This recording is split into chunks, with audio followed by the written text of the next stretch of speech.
one. That's good. It's Keep it easy. simple. And most of the time, it's not on us. That's true, thankfully. That makes it even better. We're into the game, Do they though, know here. that we walk over to computers that when the camera goes away? Don't tell them. You're ruining the magic. Oh, sorry. My bad. Unbelievable. All right, we're going to head out across the map here and see what is cooking. You know, there's one thing that I noticed in these drafts that stands out to me. What's that? I think back to these eras when, you know, there's outpicks going and just a draft win overall. And a couple of the times that would happen, you would have like a Bane, an Enchantress, and then suddenly... So, yeah, well, we'll see if he loves that, if it does come a little bit too fast, perhaps.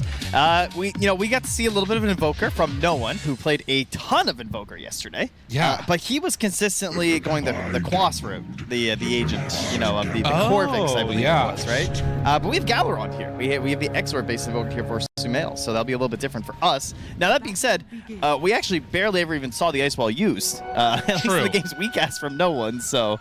The general strategy of just like having the helm and taking multiple points in exort early was still really important for the laning stage, even with the different facet. Well, I'm sure he's going to be trying to max that out as quickly as possible to get to the multiple things up here at the end. Run a Nightfall Doom. What do you think it is that they saw as Panto is kind of getting bullied here a little bit, fully blocked in? You don't often see this, and in fact, he's going to be forced all the way back, so Doom is going to be alone up here. At least for a few. And yet the Ench survives. Classic Ench. Yeah. No, in regards to what I think they saw with the Doom, it's the idea of just like, rather than try and match the Alchemist with some other carry and see these timings, they thought instead, what if we just remove Alchemist from the equation? Right. And that's going to be the goal with the Doom. That does make sense. I mean, you just drop that Doom down and he is not going to be able to regen at all. Will he be able to do the damage that they need via the rest of the heroes is still something to be determined. And we'll have to see. Is Toronto Tokyo getting fairly low? It's first blood, though, going as GH falls. Ghost does get the kill on the core, though. Well, Mira getting out of the Bane, that always feels pretty good. Give yourself some early boots, perhaps, on the Bane. Mira, also somebody that had an amazing performance yesterday. I saw some really clutch Shadow Demon saves, rather, particularly when they were playing against Spirit later on in the day. And man, it looked good. Yeah, Mira's got a really good hero pool for this event. I mean, historically, he has a incredible Snapfire. That's one of his best heroes back in his heyday with Team Spirit. And of course, the Shadow Demon as well. He's extremely good at making those saves. So if I'm playing Elimination versus him, I am not letting him get Shadow Demon. Absolutely. Well, and as much as we have talked about, you know, some of the woes of the Snapfire, more often than not, it's been feeling bad when it's been in that core role, I feel like. Oh, yeah. And so I'm still a fan, even though the numbers aren't fully there on the Snap. I like it this game because you have the rotations into a stunning lane, right? Yeah. That was the old classic that we see from Beast Coast all the time with like the mid snap. They'd always have stuns on the side lanes. You TP at 6, get your kill with the ulti. You can do a similar thing here where you can just rotate to Shaker, you can rotate to the Alchemist and have a really good way to secure the damage from the kisses. Honestly, yeah, I would love to see some movement over to kill Kiyotaka too. That seems like Shadow Fiend, if you're not killing him early, will just sort of take off and run wild with the game. But very fragile hero in the early goings. So far, things looking pretty good across the board for Nigma. Take a look at this. The Doom is doing one of the best there out of the laning stage, but Invoker's gotten some nice denies. Really, it's Alchemist that's taken a substantial lead on Ghost. And probably partly because of that kill. Yeah, but, you know, I'm not sure what the fans are really looking for, because I feel like they've gotten to the point now where when Nigma gets a lead, they actually grow more concerned. I think they prefer even or maybe even slightly behind. It makes them feel a little bit more comfortable. That's right. Yeah, you're just in a safer space. The leads have not been going well. You know, you're not wrong. Yeah, you've got to make some sort of Herculean effort. It's like they need the adrenaline shot to the body so that way they can sort of fully power up. That's right. That makes sense. We'll see if they can maybe drop a little bit of a lead here. Set themselves up for success. Sounds like a plan to me. So far, none of that potential early aggression that was talked about. Very static right now, you know. Ench just making sure Nightfall is an okay time. But Noob, I would say, doing pretty well considering. we know Shaker Core has been probably one of the best heroes in this entire tournament, but the fact that you can run this in the off lane against some relatively annoying and tanky heroes like Ench and Doom and still just stay in the wave, keep getting your CS with Totem while still just going 1-1-1 build feels pretty nice. I feel like some of that is the good start that they got off to with sort of harassing Cookie Panto, and up top, they're going for it. Get the kill. That was a change combo fissure with a Sunstrike. That happened so fast. They didn't even need the Sunstrike. Yeah. That's how fast that, like, that was just a, you're harassing his Ench, feeling invincible, and into a turnaround Cookie, I'm dead. Speaks to some of the issues they might have in this, and this is why this Snapfire can look so cool, right? This 2 points up in Little Shredder really eats away at the HP, and now a full creep wave coming in while he's already ahead of the Doom on CS. Yeah, it's very interesting when you have the full bore facet, yet you're level 3 and not even using your big snipe yet. Yeah. And still gets back for the stack, but will there be a block by Panto in time? Oh, barely. They're stacking up that too. That's nice. They're getting some good ones. Panto takes that creep away and is going to start heading towards mid. Sumail has one component of that Helm of the Dominator working towards the next soon. Noob also going over there. The top lane is empty except for the Doom. And Panto has D-warded in here as well. So he's going to hold Kiyotaka in some trouble. Sunstrike gone. The Earthshaker rotation mid. What is the start of that Guns N' Roses song, you know? What we have here is that's a breakdown of communication, because that's what that was. I mean, there's no one up top. Panto standing in their triangle, and then your Shadow Fiend just dies to the Shaker? I feel like there's some questions there. You're not wrong. Has the cookie at the ready. Omar could save if he needed to, but was looking to see if there was a turnaround potential. Yeah, that, I mean, that looked like vintage, you know? We're talking about Nigma Galaxy going to the late stages, the Shadow Fiend rotations mid with the Shaker, but now Sumail, a miss on one raise, Kiyotaka only hitting 2 of them, and Sumail is fine. Omar was also trying to TP somewhere up there, but got whacked by Nightfall, so that got canceled. Having to play a little bit safe now and staying back. Noob steps forward, Nightfall tries to lay into Omar. Are there any rotations possible here? It doesn't really look like it, honestly. So Noob is going to be bullied all the way back off the tower, and if they get that tower done early, Kiyotaka, Mira, they're right on top of GH. Tornado off the mark. There's just so much pressure. Yeah. Mid and top. Like, the catapult is just swinging. It is taking this entire tower down, and then it falls with time to contest the Wisdom Shrine. They're going in. I mean, this is crazy. Well, the fissure. Is it enough time? Oh, it's close. Yep, he's going to get there. What a hero. That is so nice. This is why you pick Earthshaker, everybody. That's it right there. All right, well, very well played there, but a bit of a Pyrrhic victory after immediately losing your tower, so has to be a bit careful here. Sumail also, you know, standing on top of a ward mid, so you can imagine now that top tower is down, you're going to see that pressure from the Ench start to run into the mid lane with this vision on the Invoker. Now, this is all to the benefit of Ghost in a way, who's starting to build up the net worth. But if you can shut down his jungle on the side of Aurora and remove the places that he can eventually farm to, as you can see, some cans being blocked out already, that's where you can find some success. Yeah, they don't have the best heroes for, like, stealing stacks outside of Shadow Fiend. I mean, Shadow Fiend's pretty good, obviously, but he's going to be kind of busy. He doesn't really want to be that involved, maybe. So I think the idea of just trying to, like, stop the stacks in the first place might be a little bit better. Spamming Enchantress creeps into the mid wave. In the meantime, they'll bring numbers and secure the 8-minute rune, which is going to be a haste for Kiyotaka down bottom. Mira now hunting in the jungle as they will get some D-wards here. Noob trying to build into what he needs to. Ghost stun out. Going to be controlled. Deny, maybe? Nope, going to throw it onto the Doom. Does have level 6, so this should be a kill for sure. Yeah, nah, he wasn't close enough. Denied to even try it, and they managed to back off on the damage, so now GH finds another. Nightfall thinks about the Doom, and he's like, that seems excessive. I think I'll just take him down. Tornado in towards mid, trying to kill Panto. Will it be enough? A few more punches, and they get him. So that is the Helm Creep movement, but Kiyotaka double raise onto Omar, but now cold snap, the turn, Kiyotaka, where's the TPs? They don't have help, but he misses on the meatball. Cookie off to the side, Omar. Not able to land that one, and the creep will not kill the Shadow Fiend. That was a good play by Kiyotaka. He saw the cookie coming, made sure he TP back in bottom.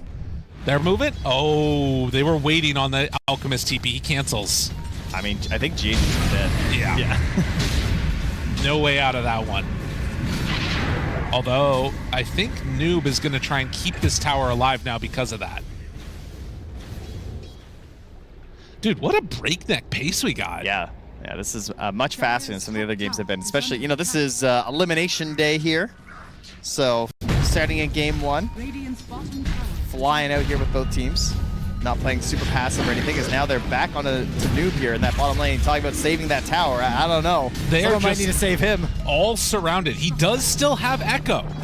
And with Ghost moving in, they're actually going to try and turn this. Echo used. Toronto Tokyo low, and Toronto Tokyo dead. Just an absolute slugger of a match going on here, and will end up stunning himself on the Alchemist. Mira is just everywhere on this bait. All right, nice save.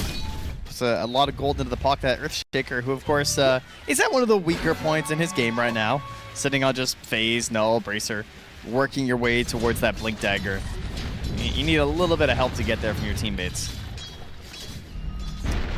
So the way that I'm thinking about this, and correct me if I'm wrong, is that there's like this early pressure coming from the Enchantress, but eventually when you get that blink dagger on Earthshaker, that's when Nigma are going to be trying to play a little bit more aggressively, or are they just going to be trying to dodge away considering how it started? Oh no, I think certainly they'll be getting aggressive. They'll start trying to pressure towers themselves with this Invoker. Like as he stacks up in the levels, he's got his Helm Creep. They're going to try and get like stuns into kisses, and while they're doing that, Shaker's just going to be lurking. And if you ever try and make the big turnaround play, you bring the defense, that's when you want to go in with the Shaker, you know? Okay. But there's also the idea of like, we just need to make space for Alex. They don't have to go too crazy. Okay. Well, a Nightmare pulls him back in, the cookie out, more kisses landing, Mira dead. And threatening any movement. The Galaxy gonna match the aggression coming from Aurora as they take the mid tower now. Man, the Invoker really complements these two supports very nicely. Like, he's providing these bodies as they pressure the towers. Pugna's got this ability to just blast the tower down with Nether Blast, and then you have your Snapfire who's just threatening the whole time of, like, I have stuns from these creeps from the Invoker that I can cookie them onto you, which he's doing consistently, and if I ever hit it, you're getting hit by the kisses too. Yeah, will happen. So this is the response instead by Aurora, is that they're going to try and pressure these side lane towers. This is hoping to maybe, like, slow down some of the pace of the Alchemist, threaten him so that he's not as comfortable going down to those Ancients again. But it's still going to require an actual like positioning and staying power from Aurora down here, which might be hard to dedicate. Smoke up with 4. Sumail, the only hero in the direction that they're going. Blink Dagger also not done for Toronto Tokyo, interestingly enough. And they will go for the arena hit and kill onto Omar. But we're probably hoping for a bigger target there. Yeah, I think Sumail will be very happy with that considering his current positioning. Kiyotaka, Noob, in a little bit of... I mean, he knows about the Invis though. Or at least he should. Oh, all right, yeah. He's just going to walk away as the fissure is out. He's slowed. Oh, the tree blocked him. Else. Yeah, I thought he could keep going a little bit further, but... Nice deny. GH. Trying to get his level 6. Still just stuck at 5 right now. Shadow Fiend is still over here. And doesn't have TP for 15. I mean, they scanned him. Did they know he's down here still? There's no way. Okay, so Shadow Fiend will get away with one there. But a Radiant Stun, 13 minutes. Also a very quick Blink Dagger done on Mars. It's also ready for Noob here too. So yeah, we got a pretty strong timing right now. They're going to let Alk farm it up for a little bit, and they're going to try and start moving up towards Sumail and his Croaker here. So we're going to try a little bit of Cold Snap, Tornado, Tendrils, all trying to bait TPs in so that Noob can crush some fools. Not at full HP right now on Noob as they spot Nightfall. They thought he was going over to the creep camp, but he's actually right by the tower. Do have the setup for it if they want. Waiting, back behind. There it is. Echo out with the Croaker. It is more than enough, but Mira over to the side will find one. Omar passes over the Nightmare and now trying to back away, but the grip is there, immediately broken. This is falling apart for Aurora. Toronto Tokyo also doesn't have Arena. Yeah, no, he does. He does have go. it back up again. He's just deciding he doesn't want to use it. Okay. I was a little worried for Nigma there, I gotta say. Like, without the Alk and then diving that deep, but the cancel on the grip was huge. So, I kind of thought they were going to try and get that kill, at least start it without having to use the kisses. Once they commit the kisses, though, it's kind of scary in terms of a potential turnaround. Now they're able to turn. Look at this, though. The Fisher up the high ground from Noob hits 2. That is not a Radiant Ward. Yeah, I guess they just thought that there weren't up there and he was grabbing a creep wave or something, but Sumail is dead now because of it. Whoops. And Noob's just like, wow, really glad I didn't go up there, huh? It's not the place to be. Well, that guy, you're probably thinking, wow, didn't he just buy a Radiance on that hero? How does he have a Blink already? Well, that's Alchemist, and he had some giant stacks. Now, nice though... Cookie.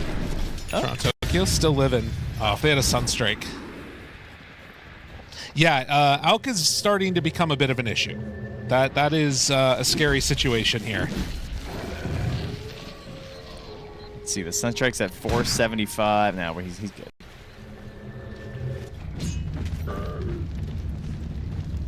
So Nightfall, after finishing off his Midas, is going to be going back for a Radiance of his own.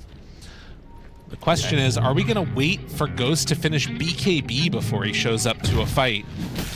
It's a possibility. I'm going to go with if it's the river, you can come. Okay. Any further than the river, I'd prefer if you had your life jacket BKB, please. All right. That's good. I like that. Yeah, to get across the river, you need a life jacket. Yeah. Try telling that to all the carry players, maybe. Well, 8-6. 16 minutes in. Showing on mid lane. The Earthshaker.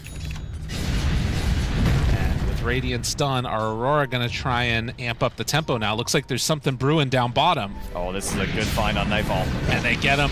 Nightfall, immediately found and killed. And keep in mind, this is a carry Doom, as they do also find Noob over in the river. He is going to be brought down. You know, Lyrical, it's never good when you have to remind people who the carry hero is. it's a bad sign for your game plan. I'm going to throw it out there. Yeah, it's looking a little sketch right now for Aurora. Nigma having all the answers in the world, and Toronto Tokyo just zips right by as a Ghost Alchemist passes over the top of him.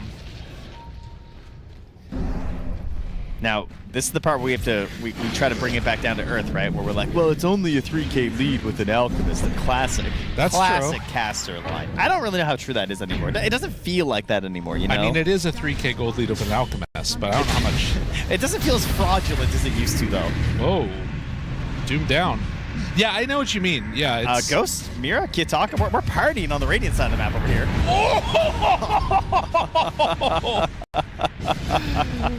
Oh, yeah, that will do it. Oh, yeah. That will do it. And this does not feel as good as that did. And in fact, they might not even get the kill. All right, Mira's breaking ankles. Get the hell out of here. Omar, you don't have a way to break it. There's nothing left. You disgusting man. Oh, the better luck next time. Mira. Doesn't fit much better than that, does it? They had a family. Oh, jeez. I gotta say, the sleepwalk into the Requiem is pretty nasty. Like, That's the way so that it sick. crosses right over there. That was 1,780 damage from a Requiem. Because that's the most that you, like, That's gross. They can't be on top of each other any more than they were right there. Like you don't see that very often. Oh, jeez. All right, just when we thought that things... I mean, now it's not a 3K gold lead anymore. Out blows up once. And I guess that's another point to make, is that we're talking about how it is a carry Doom, but really it is a carry Shadow Fiend, you know? Yeah, that's true. He is playing that the more one style out of the mid. As, well, this is not a replay, folks. They're on Ghost again in the triangle. There is no Requiem this time, but he's still dead. How many units away was that from where he died before? Now, about one sleepwalk's worth, I would say. Yeah. I mean, I don't know. I'm not sure. Look how much vision there is up top there as well for Aurora. You know what I mean? Like they are controlling that space, recognizing that hey, this is ours. They don't seem to be contesting this. In fact, they've just got ob sentries everywhere over there. Wow. Okay, well that really changes the dynamic of this game with 2 deaths on Ghost. 19 minutes and all of the wind out of the sails of Nigma right now. Sumail underneath the ward. Not sure if this is going to end up translating into any kills. Mira is here though, and if he steps on up, there's a decent chance that you could move on over here. This feels really bad because Sumail went for this BKB right away as well. Yeah. And, like, now you've just lost your carry twice, so you're trying to like force fights, but you also don't really want to, so he's still just waiting on this BKB from... Oh, they find Noob. Alchemist as well. Yeah, I mean, this Bane... Dude, this Bane is doing it. Honestly, he's got grip still if he needs it, but I think that they can just get away with this one. Sumail thinking about poking his head in there, but thinks better. Well, Sumail's trying to game a little bit here. Panto, low but not dead yet. Sunstrike! He knew. All right, now he's after him, though. Kiyotaka, he's not done yet. Chasing, he's moving pretty quick and forces the BKB TP. Okay, space. Making space. 550 golds until Ghost's BKB, and they can actually try and get a little bit more aggressive with this Alchemist. Of course, that's if he doesn't die again here. Because the vision, they're on... Oh, they're going to take the easy one instead.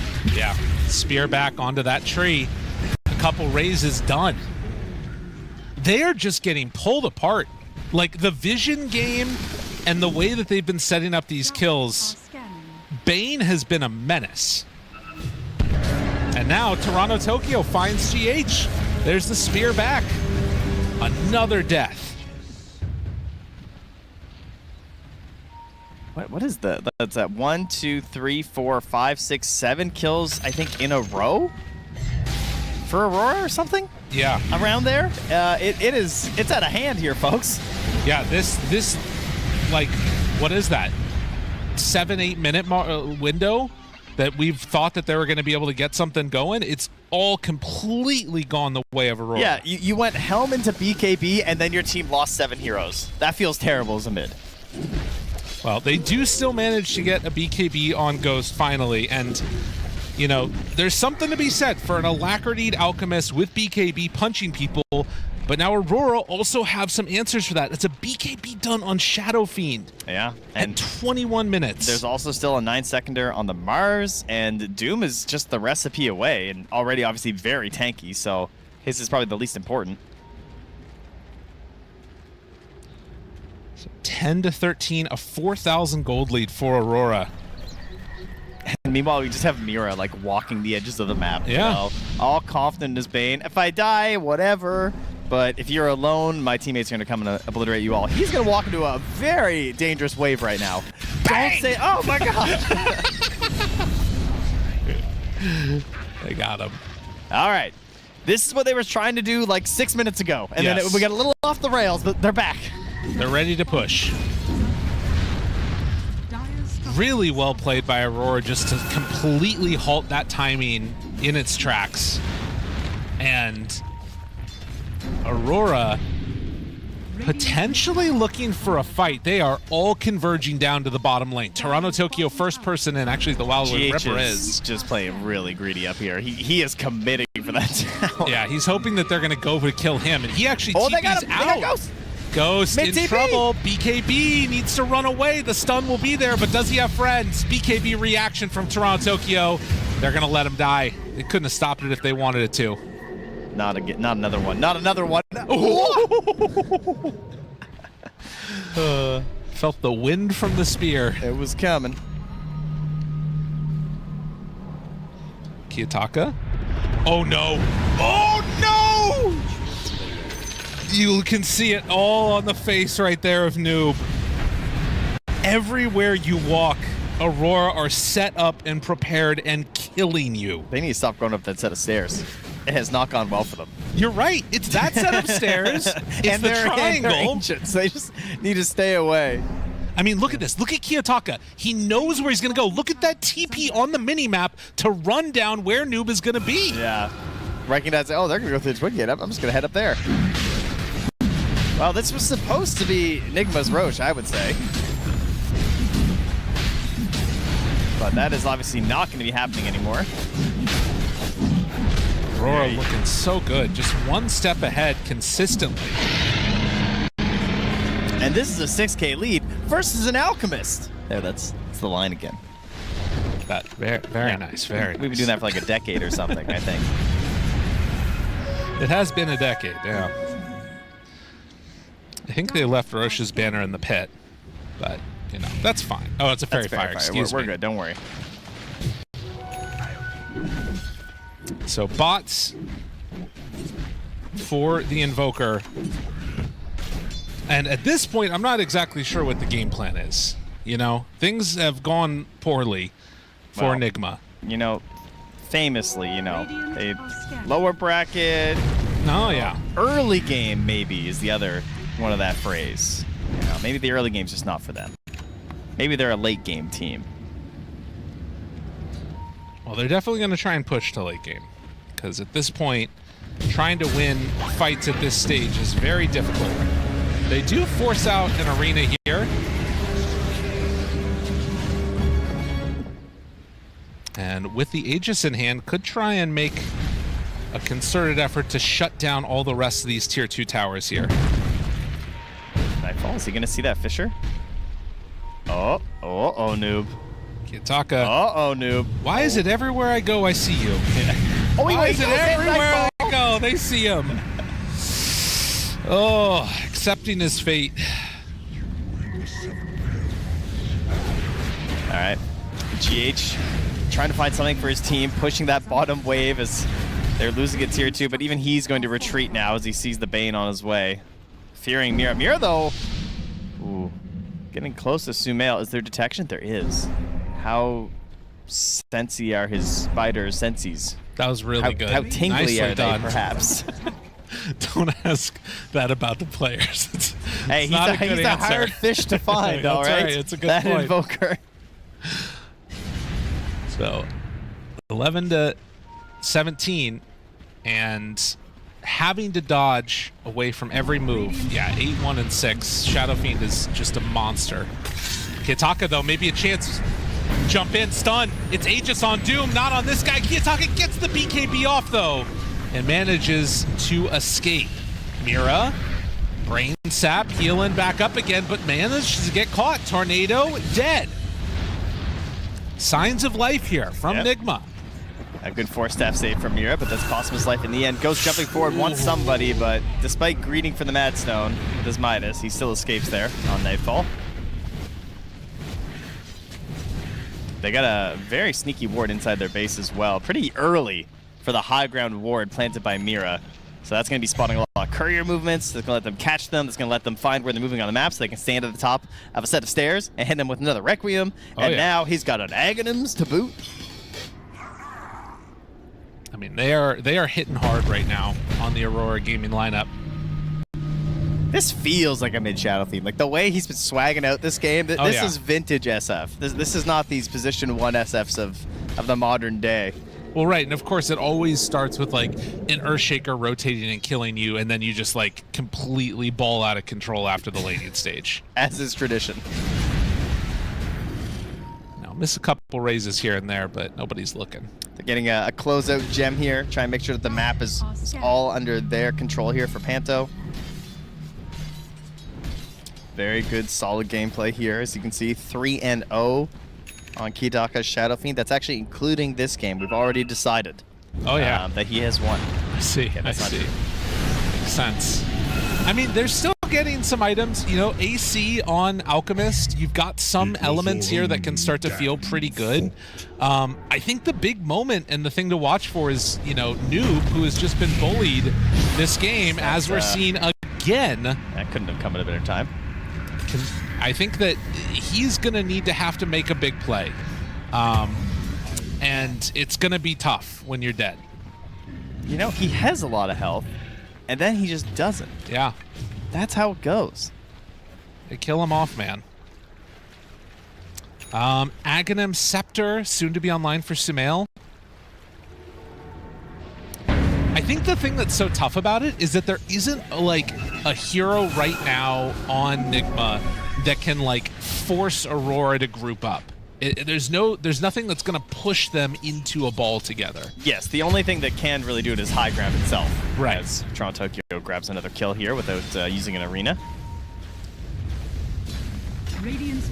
So they're basically counting on Aurora making a mistake and getting a little bit too aggressive with their lead. Now, this is a very small lead by this TI standards. Oh, yeah. And we've had plenty of comebacks, so things are not set in stone at all right now. It's very much a potential to return to form here for Nigma in this game. They just need that poor positioning to come out from Aurora. That's really what it comes down to. Right. And Aurora very likely to just try and clean up these tier 2s, wait for the next Aegis, and maybe even a pickoff or two before going high ground. Yeah. Something they could look towards. Because I don't want to get echoed into giant Sunstrike, like Cataclysm. Like, no thanks. I mean, it is a nice little window here coming up, right? The Aghanims, the Yashikaya, AC completed now too. There's a lot happening, although they just finished one for Doom too. So mitigating that problem. Really, to me, it's like I feel like team fighting has been good from Aurora, but not like significantly better than Nigma. It's more the map movements that have been the issue. Like, Aurora have been able to predict where Nigma are going, find pickoffs then because of good vision. If it just gets down to a team fight, I could see some potential for Nigma to play it better. Yeah, they're already predicting the movement that Nigma are currently drawing on the map. Yeah. They said, like, hey, they're going to try and wrap around behind us. Let's go ahead with these 3 heroes. And they're going to. Mira breaks it. Ghost. They're going to try and find him now. Has to back away. Toronto Tokyo Arena's nothing. Oh. Thought he was going to be able to find Sumail there, but was not the case. Arena down. Maybe an opportunity here for Nigma. Was that just because of how his smoke popped, I'm guessing? That's the only thing that makes sense. Yeah, I was keeping an eye on the other part of the fight there, but... All right. Finally a miss here for Aurora. Maybe he probably thought GH glimmered the Alk when he got stunned. Yeah, instead of the... Yeah, that makes sense. Yeah, unfortunately for them, though, it still just gives them Tormentor. You know, right. It drives Nigma back. There's no chance they can contest. Probably didn't want to anyway. Oh, they scanned the Twin Gate. Looking. They know they're coming through. This could be a big moment here for Nigma. But look, Aurora's already prepared for it, it feels like. Is Kiyotaka going to show? Sumail sends out a creep. And I think they realize now what's going on. Although they don't have Bane or Doom, they can't go for it. Now, they're waiting for, like, the perfect fight, it feels like, and I'm just not sure if that's going to come that easily. Yeah, TP away. Oh, Commander Croker and his Forge Spirits will just keep pushing the wave in.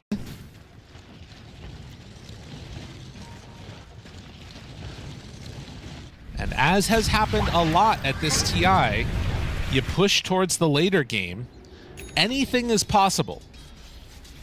3 minutes until Roche is capable of respawning a Shadow Blade. I love that. On Nightfall. A little bit of lurking. Oh, very cool. Noob, is he going to get found again? No, he backs away.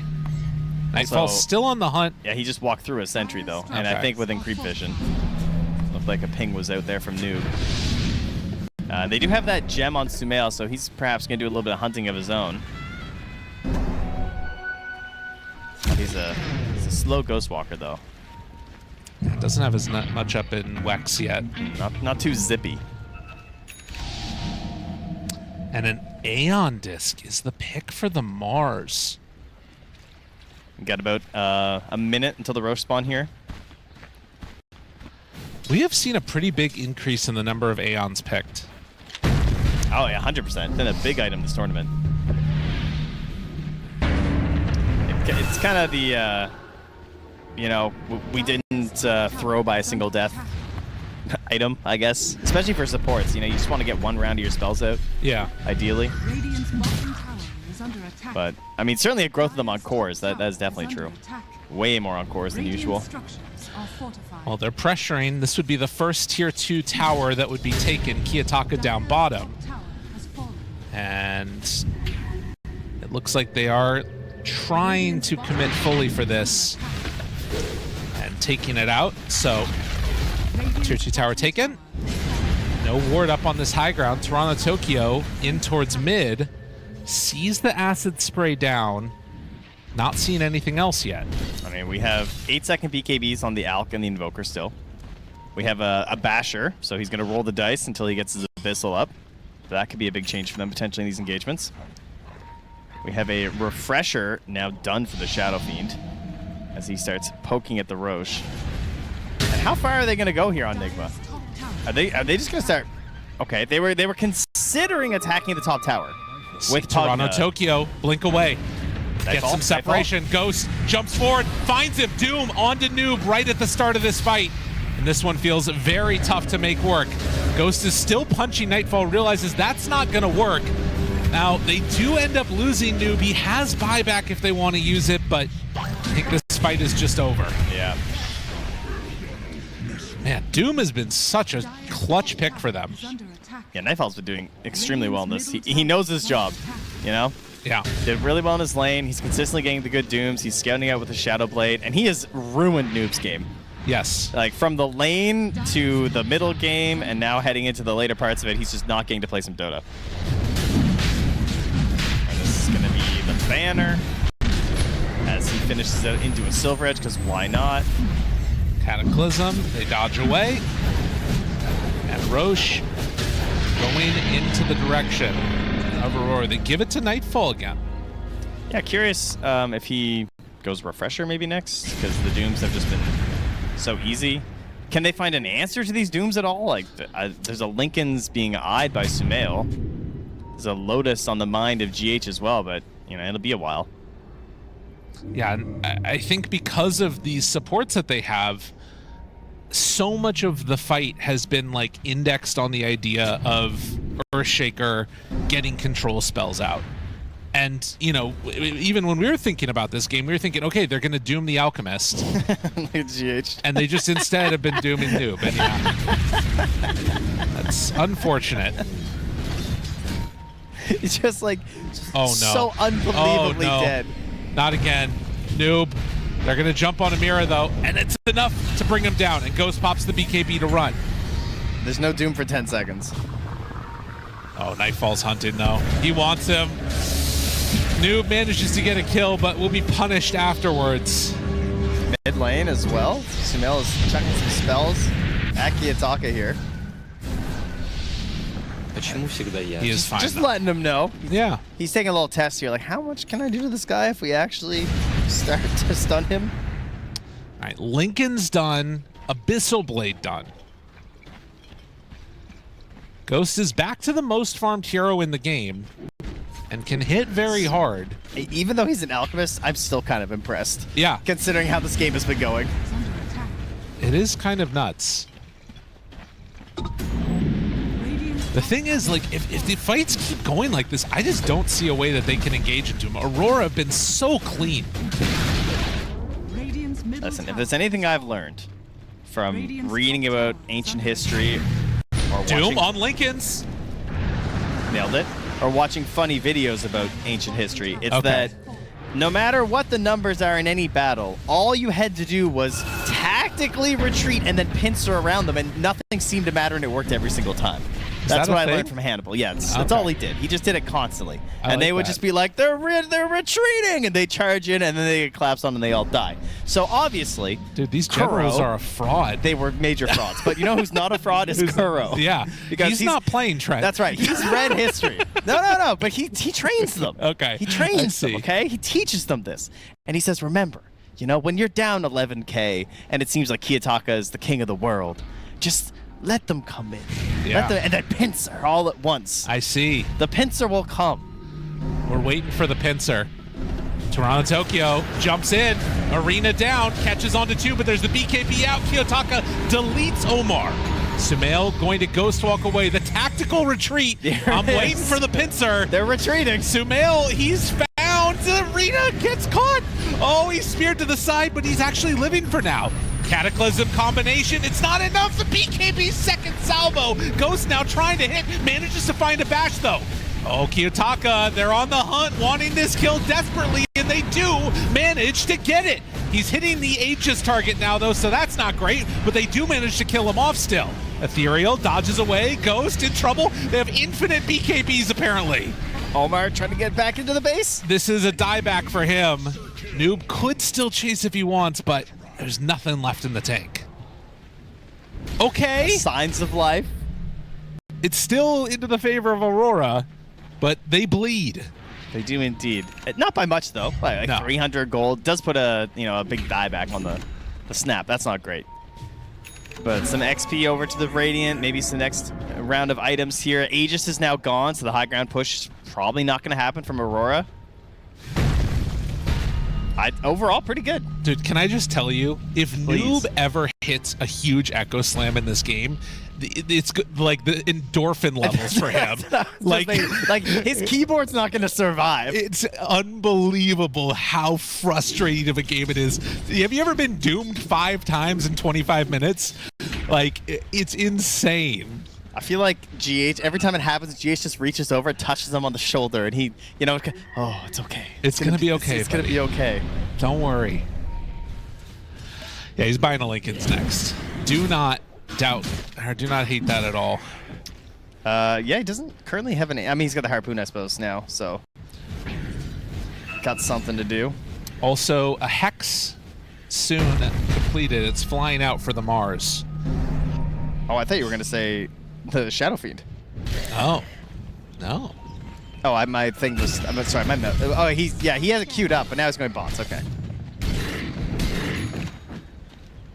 I mean, the bots too, if you finish those off, means that the game is that much harder playing with Mira, right? Like. Oh yeah, 100%. And also the buyback threat becomes very real, and he is finishing them. So now he has no buyback. Interestingly enough.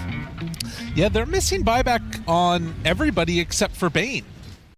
Well, they are feeling like they are ready to end this game, really. Feast of Soul grants cast speed too.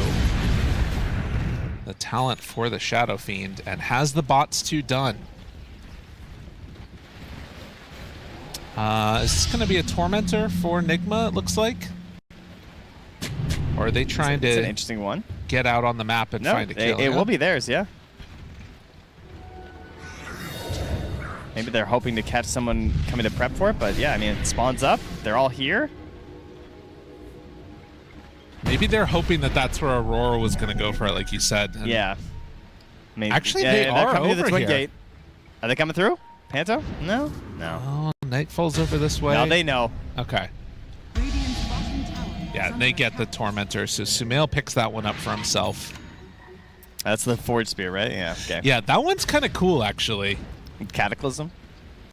The amount of Forge Spirits that spawn, if you get a Cataclysm on everybody, is pretty nuts. They just need Noob to hold everybody still for them. Perfect. Just simply do that. Nightfall in the hunt again. Not able to find anybody easily.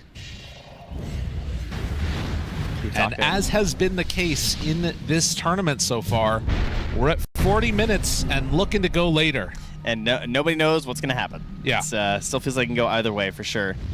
Aurora with a solid lead, but, you heard KJ being interviewed saying, we don't throw. Yeah. That's how they've won 8 games in a row. They get these leads, they don't throw. Sumail doing his best not to throw. He's going to throw. Jumps Myers up in, the air. gets the Abyssal Blade. There's the Doom down. Got him caught already. No escape for Ghost. And that is a rough hero to lose. Jumps in, second Arena. Finds the connection onto GH, but now Sumail turns. He can't right-click through it. Oh, 2 dead. Big Arena used. Yeah, not even close for a buyback here. Tier 2s are all gone. Like, this could easily sweep for 2 racks here. Jumps in, Echo, Cataclysm, big damage isn't enough. No, Kiyotaka, he lives. They pass over a Lotus to boot, and now Sumail is in further trouble. He's going to get Arena to the side. They pull him back in with a harpoon. Sumail cooking right into Kiyotaka's death. Oh, it's way too much. They're going to buy back en masse and try and stop the pain. Oh, another 4-step. But there is no stop to this train. It just keeps on rolling through them. 4-step your buddy out, Sproink back on Panto. Very nicely done. It was looking like it could have maybe been a hold there. I mean, at the very least, they do hold high ground. They've not lost buildings yet, but they're losing so much net worth. Toronto Tokyo, he's hungry. They find him here. Tornado lift up, Nightfall Doom, got him. Ooh, grab him. Another salvo, another one. The Lotus coming just a bit too late, and Nightfall moves on in to make sure that the job is finished. As they glimmer, it is not gonna matter. Oh man, 24,000 gold leave, and Aurora trying to close this one out here. I mean, Kiyotaka's just pushing in bottom while holding these bots too as well. Like, you can't really threaten here. Another arena. Toronto Tokyo finds the jump onto GH. Ghost onto him, though. They want to get some retribution, but look at the Aeon Disc in the walkaway. Do they have enough to keep him alive? The grip onto Ghost. They get the cookie to break it. Ghost, the turn, needs a batch, finds it. Maybe an opportunity. Ghost hits on a Night. He just doesn't do enough damage, man. He just tickles. He needs Alacrity, they need Cataclysm, they need something. He's Force losing his staffs. ulti. It's not happening. And Kiyotaka, 6, 2, and 18 right now. Back on the high ground. He's had enough. He's getting out of there. Wow, this is truly the heroic methodology. Do not throw. Yeah. 26K. There's no wave. Let's just back, guys. It's the right move. I mean, it makes sense. There is a dunk there, I suppose. Seems a little excessive. Yeah, I mean, I guess that's true. There's no buyback for timer on all three of the heroes. And it's just like an Auk without ulti at the point when they were retreating. But understanding the danger. I mean, they've seen enough games, I suppose, right? It's true enough. I mean, Shaker here is going for the Lincolns, but I almost feel like you just need to go like big, all-out, like refresher or something, you know? Because I feel like, I mean, I don't know. There's so many problems with the draft at this point when they're down 27,000 gold. Plus, anything is a problem. Even if he had refresher, it's gonna be pretty hard to use it all. Yeah, true enough. It's got issues. I mean, the Bane causes issues too. Even if you BKB, you're still gonna get disabled. Such a tough game for Nigma. And Aurora waltzing their way to the finals here. Seeing if they can make it work. And there it is. Jump in, the sleep, the hex, the spear, the doom. Ghost dead again. 100 seconds, no buyback, needs 500 gold to be returning to this game. And they are going for bounties, it looks like, just hoping to find something. All right, they have put the cheese and the refresher shard in the pit. Panto pings it. He's like, guys, I can't really use this. Does anyone want refresher shard? All right, he's just like the shopping bag, I guess. Panto has to carry it to them. They're too busy going to grab more gold and waves and stuff. I think Mira should take it probably, because everybody else has refresher orbs. And yeah, he passes it over. So potential for double feeding script in this one. Yeah, refresher might be a good item, guys. I'm just throwing it out there. It's way too good. Alrighty. My panel has returned. Hands up if you think Nigma can do it. Oh my god, they all have their hands up. That's crazy. They're such believers. Hex pulls it back. GH gets obliterated. Aurora, 1 kill. Another hero without buyback as the tier 3 goes down. Aurora trying to punch their ticket here to the International. See if they can make their way to the main event. As Nightfall hits, you still have 15 seconds, no Ghost. Arena on nothing. Zoning arena, zoning. Keeps them back from the tower. That's they right. do have a glyph. They got 10 seconds, 7 on Ghost. Do they go before he's back up? It's probably the best chance that they're gonna have, and it's not a great chance. Lincoln's already blown. Now Ghost jumps backline, finds him onto Mira. A good initiation. Cataclysm dead. Okay, maybe an opportunity. Kiyotaka, there's no detection. They can't see the Shadow Fiend running away. Toronto Tokyo does start to drop, and with the bash there, Aeon Disc, there it is. Tornado lift up, and it should be enough, but Nightfall comes back in, gets the Doom onto the Invoker, and Kiyotaka says, get the hell out of my game, as they will move forward, take the first game in this series. Aurora, one away from TI. It is most certainly his game. Kiyotaka absolutely crushing it on the Shadow Fiend. He was set up very well by his supports and his side lane cores, but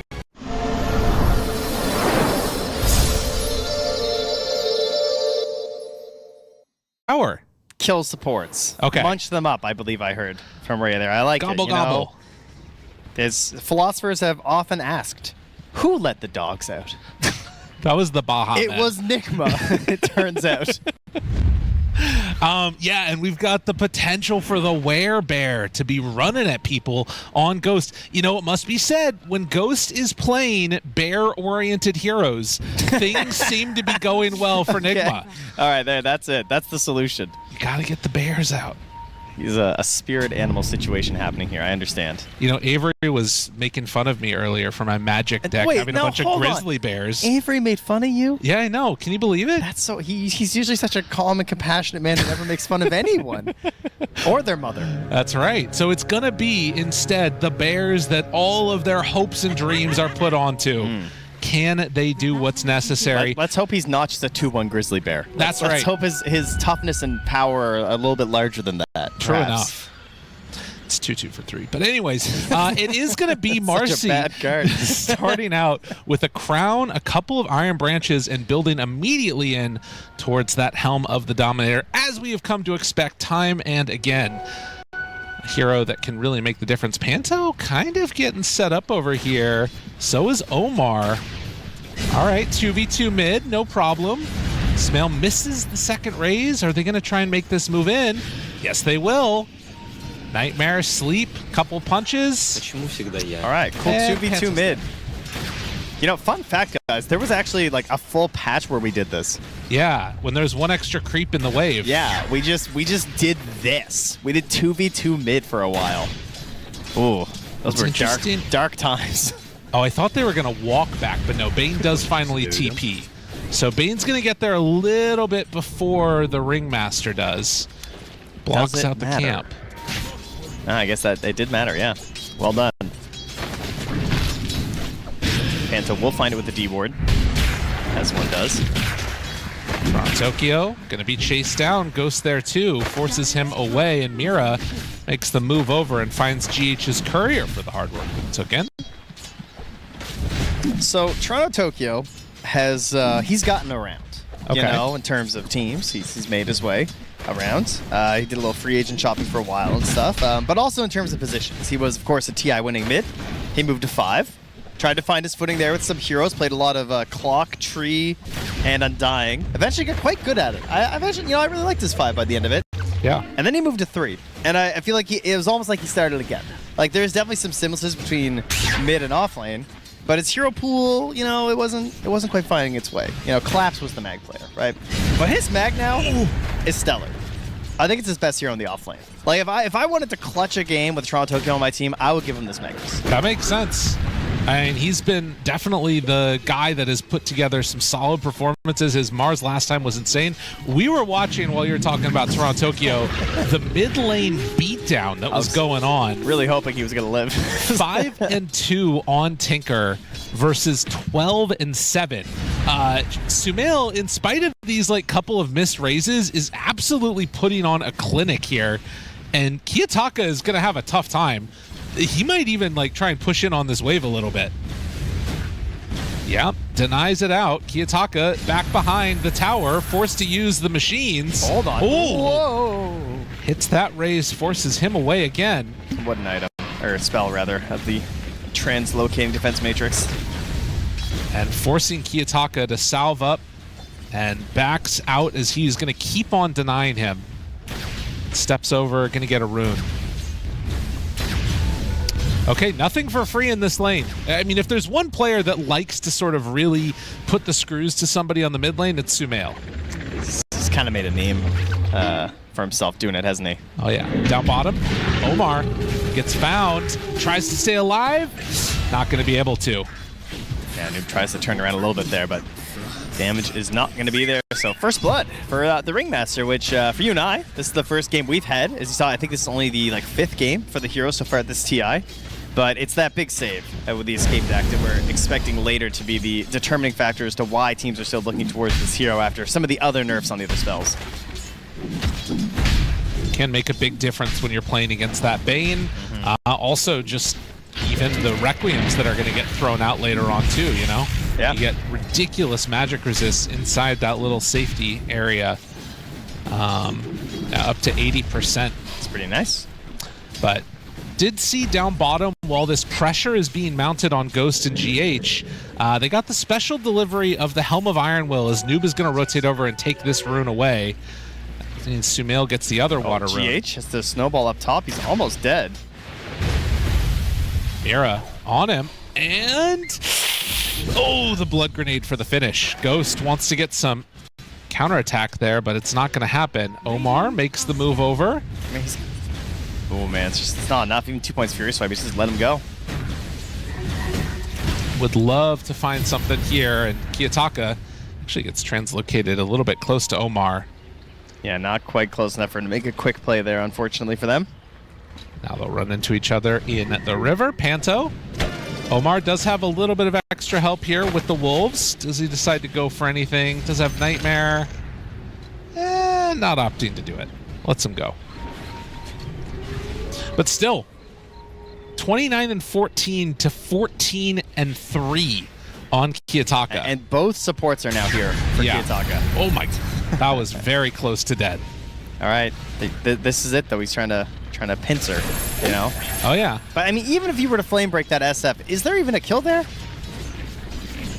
I mean, maybe. I don't know. He's going for it. Now it's just a harassing Bat Rider. Yeah. Leave my Tinker alone. I mean, it's not like he's definitely beating him in CS. Wait a minute, does he have enough mana for this? Only has enough for one raise, gets the jump away, and it hits. Sumail finds the kill. This is where I kind of wish my supports, just instead of coming mid, were clearing my camps and stacking. Yeah, just make sure that there's no sentries, because unfortunately there are some. And Mira's going to stack the Ancients. GH won't be in time to block that, so at least that's the beginnings of reparations here for this Tinker. Yeah, he needs something. But this is what you want to see. GH comes in, going to take out that ward. And now looking for Mira, can't quite get into range. The shards. Snowball pulls him in. Now they can pull him back in. Yeah, this was all to deny an amplify damage room from Sumail, by the way. Goes for the punch. Sumail finds himself another. Well, Sumail's off to a good start. Yeah. The other hero, though, that is also having a very good time is Nightfall down bottom. Currently highest net worth in the game by virtue of that Helm of the Dominator. And Ghost makes the move over. They're trying to stick around for this rune here. They do have Bane that can push at least one away. GH shows up as well, now hitting on Mira. Nightfall showing up a little bit after the fact. Doesn't have a target to jump onto, but now he will. Pops the ultimate, tries to go onto Ghost, hits away at him. Ghost doesn't have 6. That's going to be a dead Ursa. And it'll go to Toronto Tokyo there, the old Shrine of Wisdom. So carry rotates, kills the other carry. The rich get richer as he takes a decent lead now over Sumail in terms of net worth. And Ursa, you know, he's still doing okay, at the very least, right? It shouldn't be too disastrous, and it is a big rotation. Nightfall's going to have to make his way all the way back. Yeah. Gives a lot of space to Panto, though. He's happy to get some XP down bottom.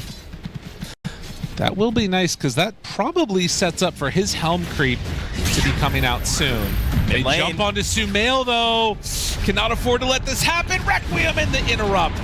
Kiyotaka, the one that finds the kill in Nightfall, helping out 2 lanes now. That is, that's painful. I mean, that 3 points in the rebound, you know? You zip on in there. If there's not an immediate support help there, like, there's no time to rotate, right? This fleeting Fury facet just makes the damage way too fast. Now, we might also see some similar bursts coming from the other way, though, right? We're going to have this Howl. We're going to have Shadow Fiend's Aura going on later. The physical damage burst is going to be super fast, especially with Tusk 6.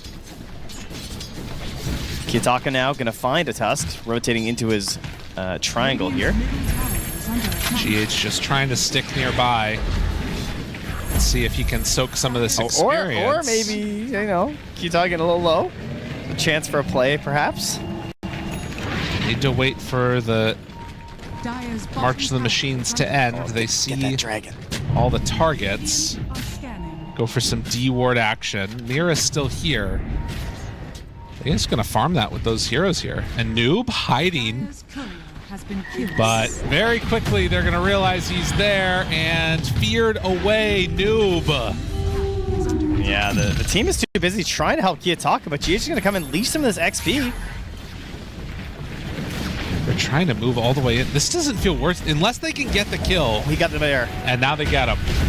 So Kiyotaka not able to translocate to the low side. And Mira actually no more Firefly left, but with the escape back, that's enough to get him away. But now Sumail shows up. Toronto Tokyo still waiting nearby. Hits 1-2, needs one more punch for the raise for the kill. Mira's going to walk away.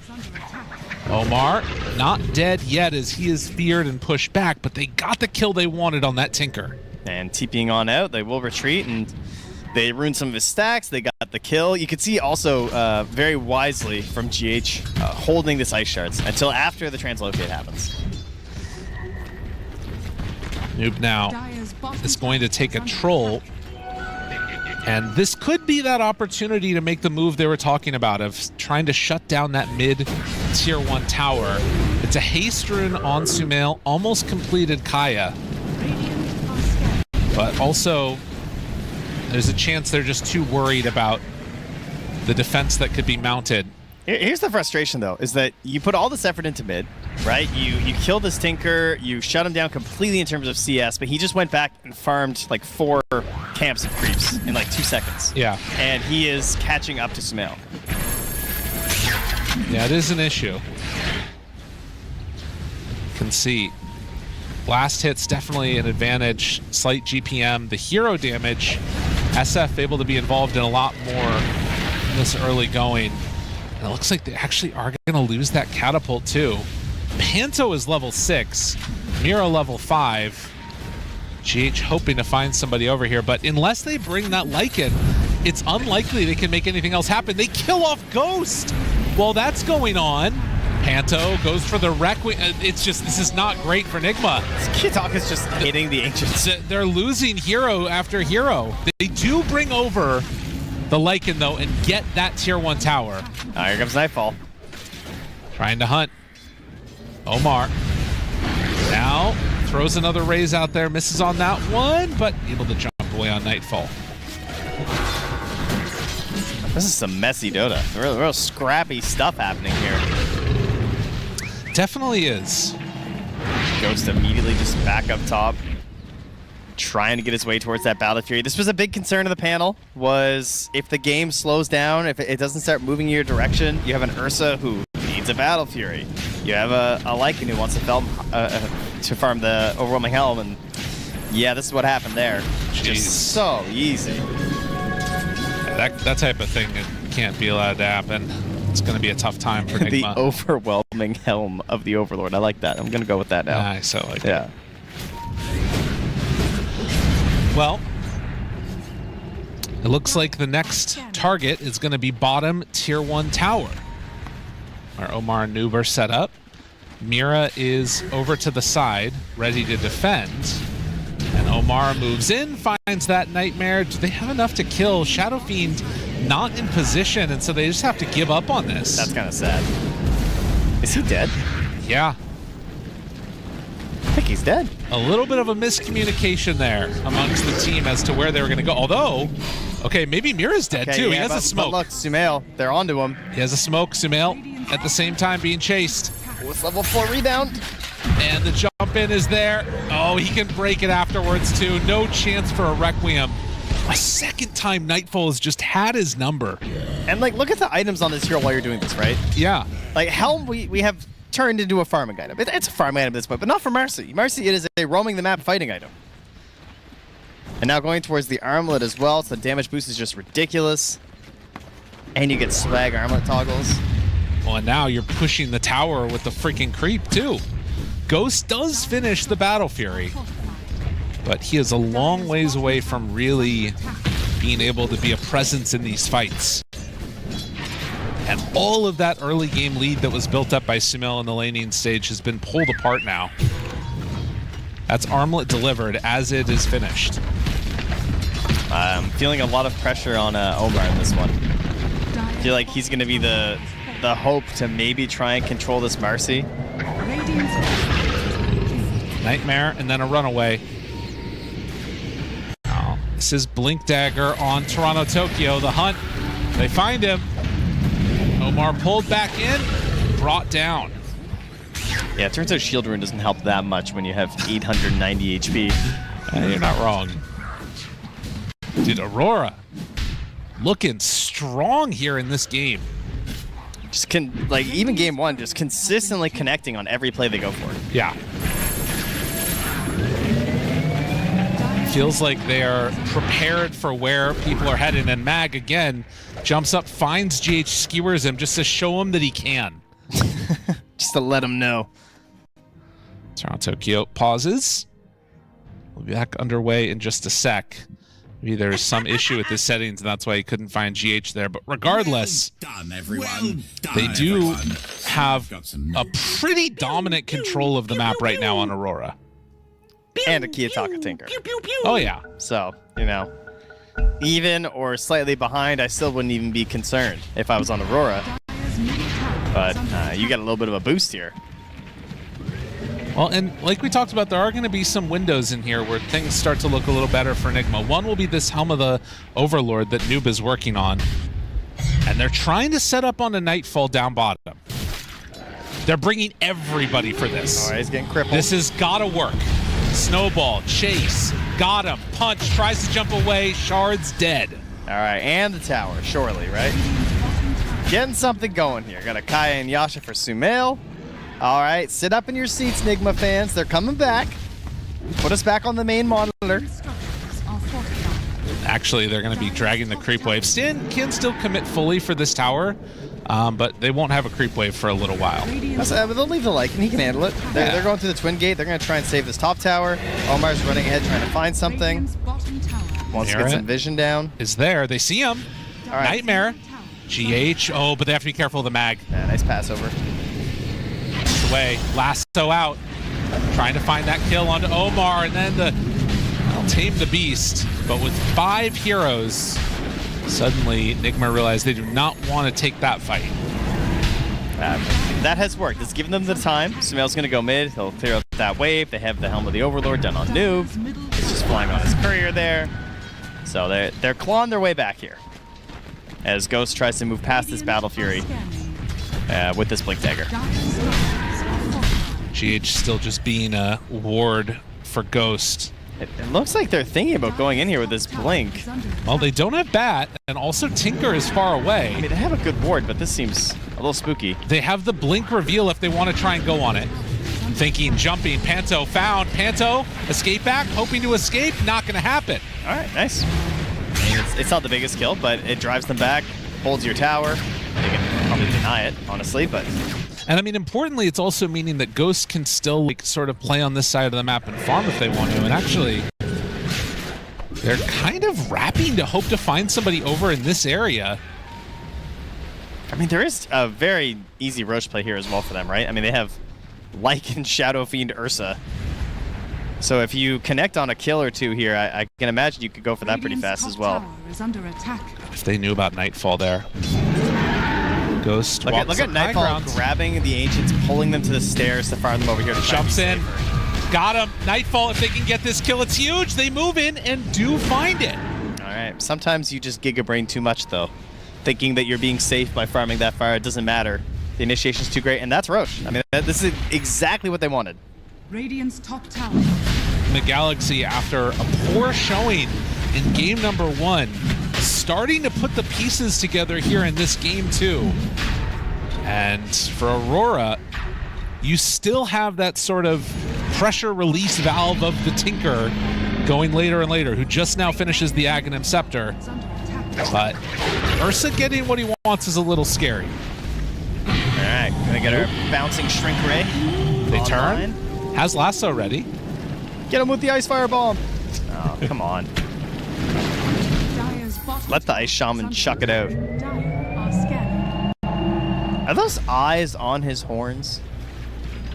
I would say yeah, probably. What a confusing looking fella. Well, Toronto Tokyo queuing up the Aghanim Scepter next, so they'll have further ways to go for a quick jump and slight initiation. It's a good thing he got those settings fixed. That's true. It's a lot of buttons. This is the other thing, is like not having to show people if Nigma can play around this ward again. They know they're coming up here. 4 heroes. Tinker can show up at a moment's notice. It's the staircase of death. Smoke breaks. They see Mira. They see Nightfall. There's the Walrus Punch jumping from Ghost, dead. They're still under vision here. Aurora have to back away. Yeah, Noob's Creep is scouting the way here with the Wolves. But they did get the tower. Yeah. Yeah, tried to get denied there, but couldn't quite get it. The Creep from Nightfall finished it off, and he'll go back to farming the Ancients, where he died last time. But, yeah, Nigma pick up a kill. They get the Bat Rider, which is great, because you want to slow down this progression here from Mira. And a Blink now also done on GH's Tusk.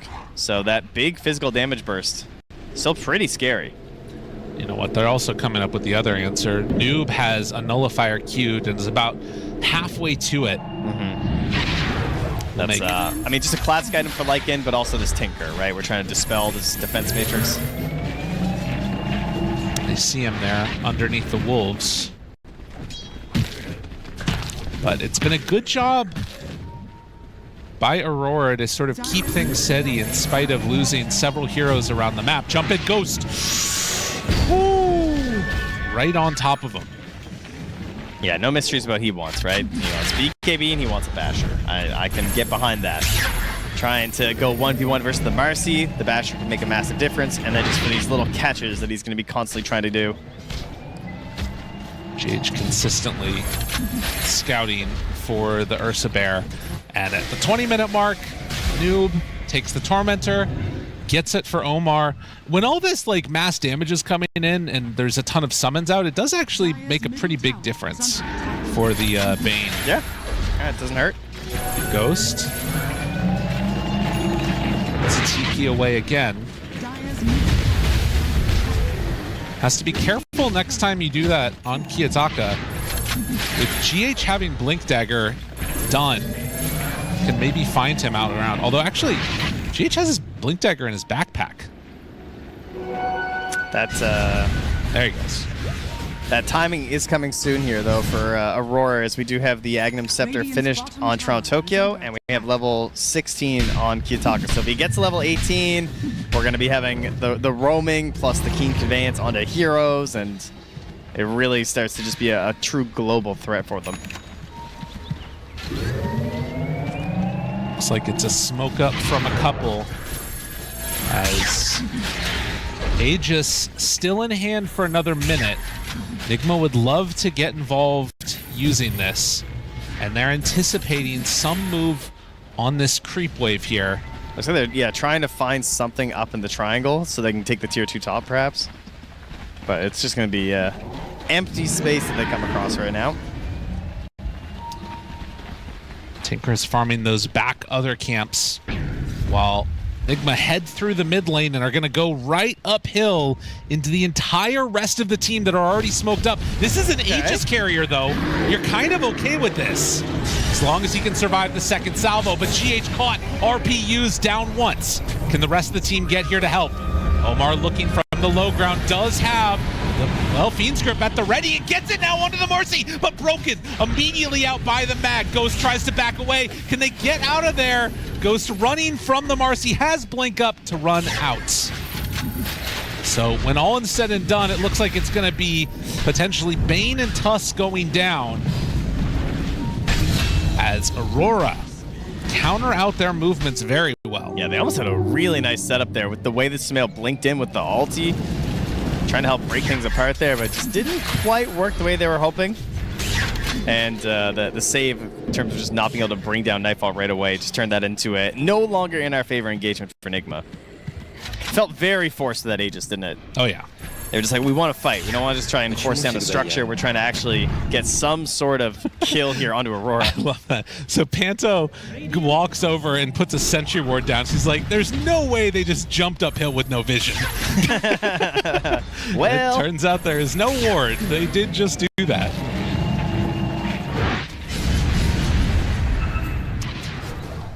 Speaking of Panto. Yeah, he's in a bit of a dangerous spot, isn't he? Feel unsafe at the moment. Kiyotaka still playing this really effectively. Omar is here though, and a little wraparound gets up to the high ground. Oh, and they can't get there in time.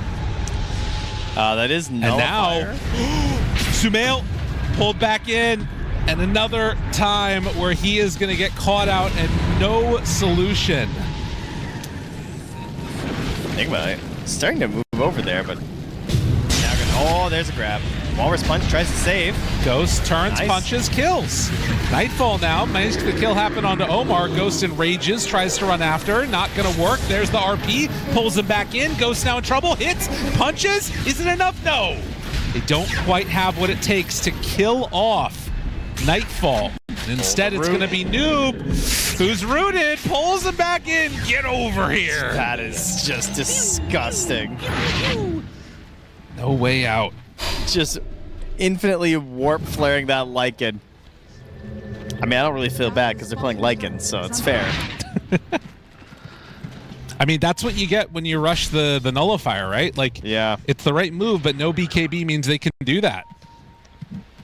Ooh, that's going to build us into about a 2K lead here. 1,100 gold going to the Tinker right now. Big swing. You can still see, though, it's considered very even. Anything's still possible. Only 25 minutes into this game. I mean, a lot of it's going to come down to vision, but look at this deep ward that they have planted by Mira. Like, they are spotting Sumail right now, GH. He's got a sentry, but I also maybe wouldn't have expected that. And that could open up an opportunity here as Nightfall is camping in the mid with Panto nearby.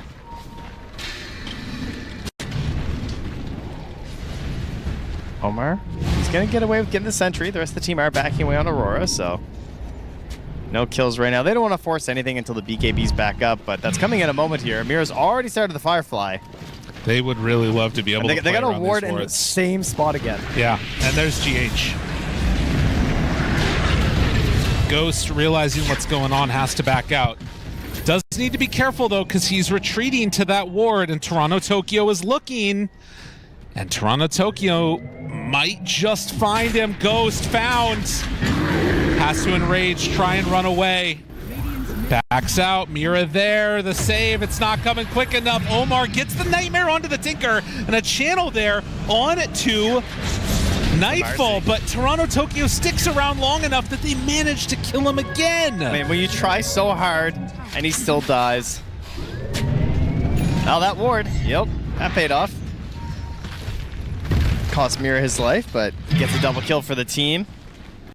And we'll just further drop aggressive wards here once again. Radiant are scanning. Unreal. The ward, the vision, Nigma getting pulled apart by this. And it has been the sort of deciding factor, those big map movements around. Or the ones outplaying them right now. Yeah, for a while we were just getting like kind of supports dying over and over again here, but now it's many pickoffs in a row here now for Aurora, with only losing Mira a couple of times. But Okay. they find him. Hello? Nullifier. Okay, talk about map movements. They were ready.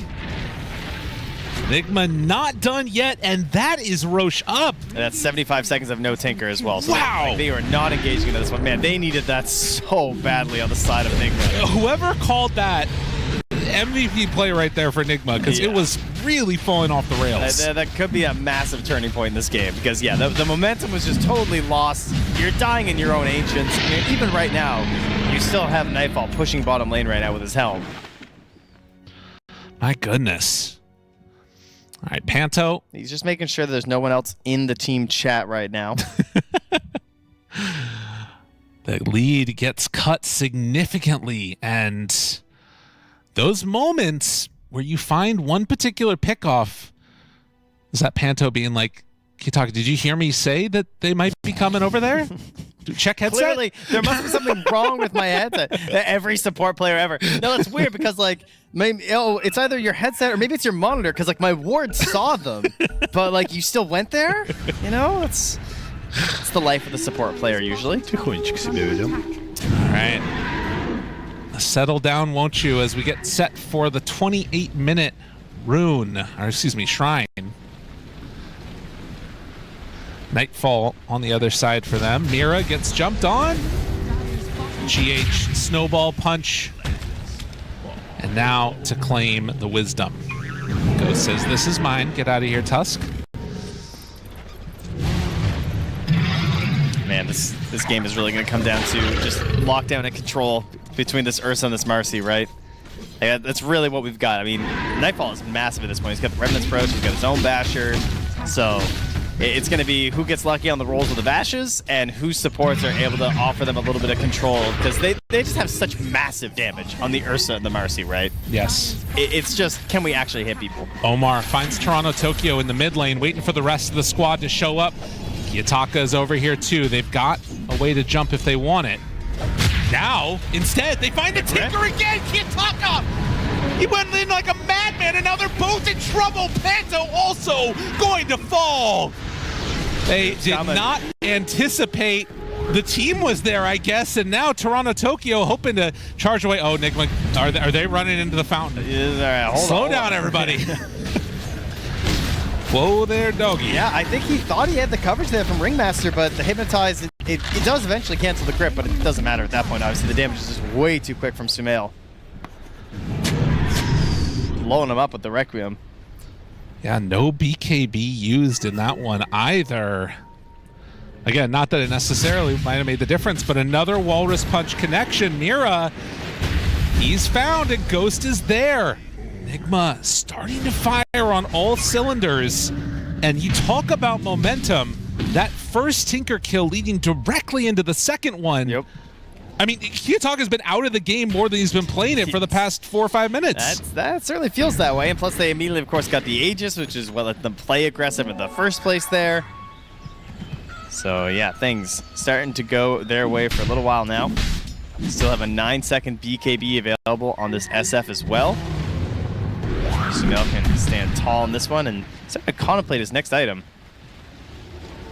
Figure out what he needs to do to try and win them this game. Does look like Abyssal Blade is going to be the call for the Marcy. And unsurprisingly, Sumail is going Scythe. I mean, it's a Shadow Fiend, right?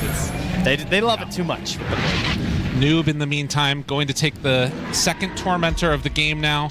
It's GH that gets the shard. Still another 2 minutes left on this Aegis. And for Aurora, I mean, it's weird, right? You're building all these Aeon discs to try and deal with that like initial jump that's coming out. They've got tremendous save between that, the Escape Act, all the rest of it. You know, you've also got, of course, the defense matrix. But it kind of feels like Nigma's more itemizing just to find those kills. And then you've got Ghost with the Eggs as well, so... Right. Because, like, the disaster is Ghost dies, but now he's got Aegis for a little bit, and also this Aghanim Scepter here versus the Bat Rider. As, yeah, there's that Abyssal, so... Can quite easily go the other way, much like we just saw that Tinker explode in a few seconds. It's a good chance the same thing can happen to a single hero on Nigma as well. This game is very much feeling like a coin flip at the moment.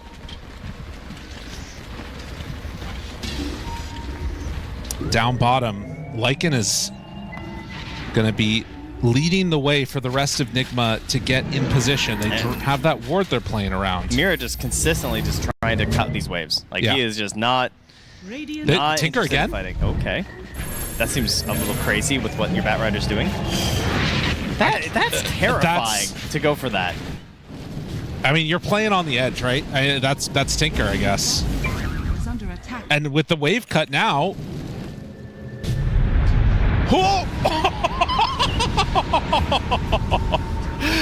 He didn't know if he was going to catch him there, but he did get him.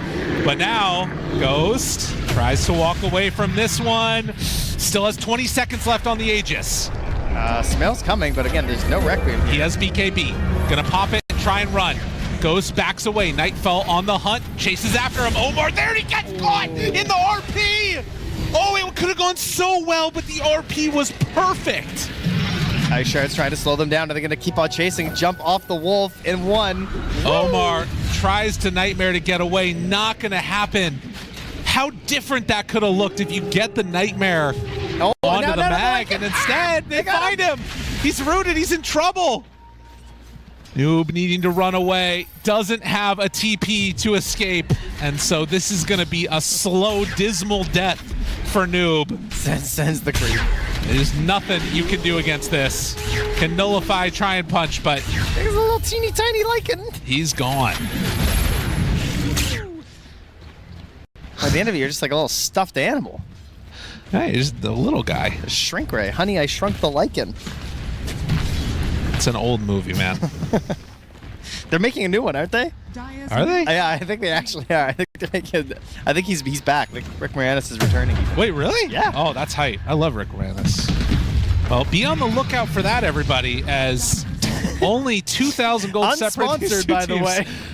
We got an E-Blade on Tinker. So more ways to frustrate the fight. That's what it's all about, isn't it? Being annoying in Dota. Sumail, quick blink. Tinker was TPing in. Could have been the death of him.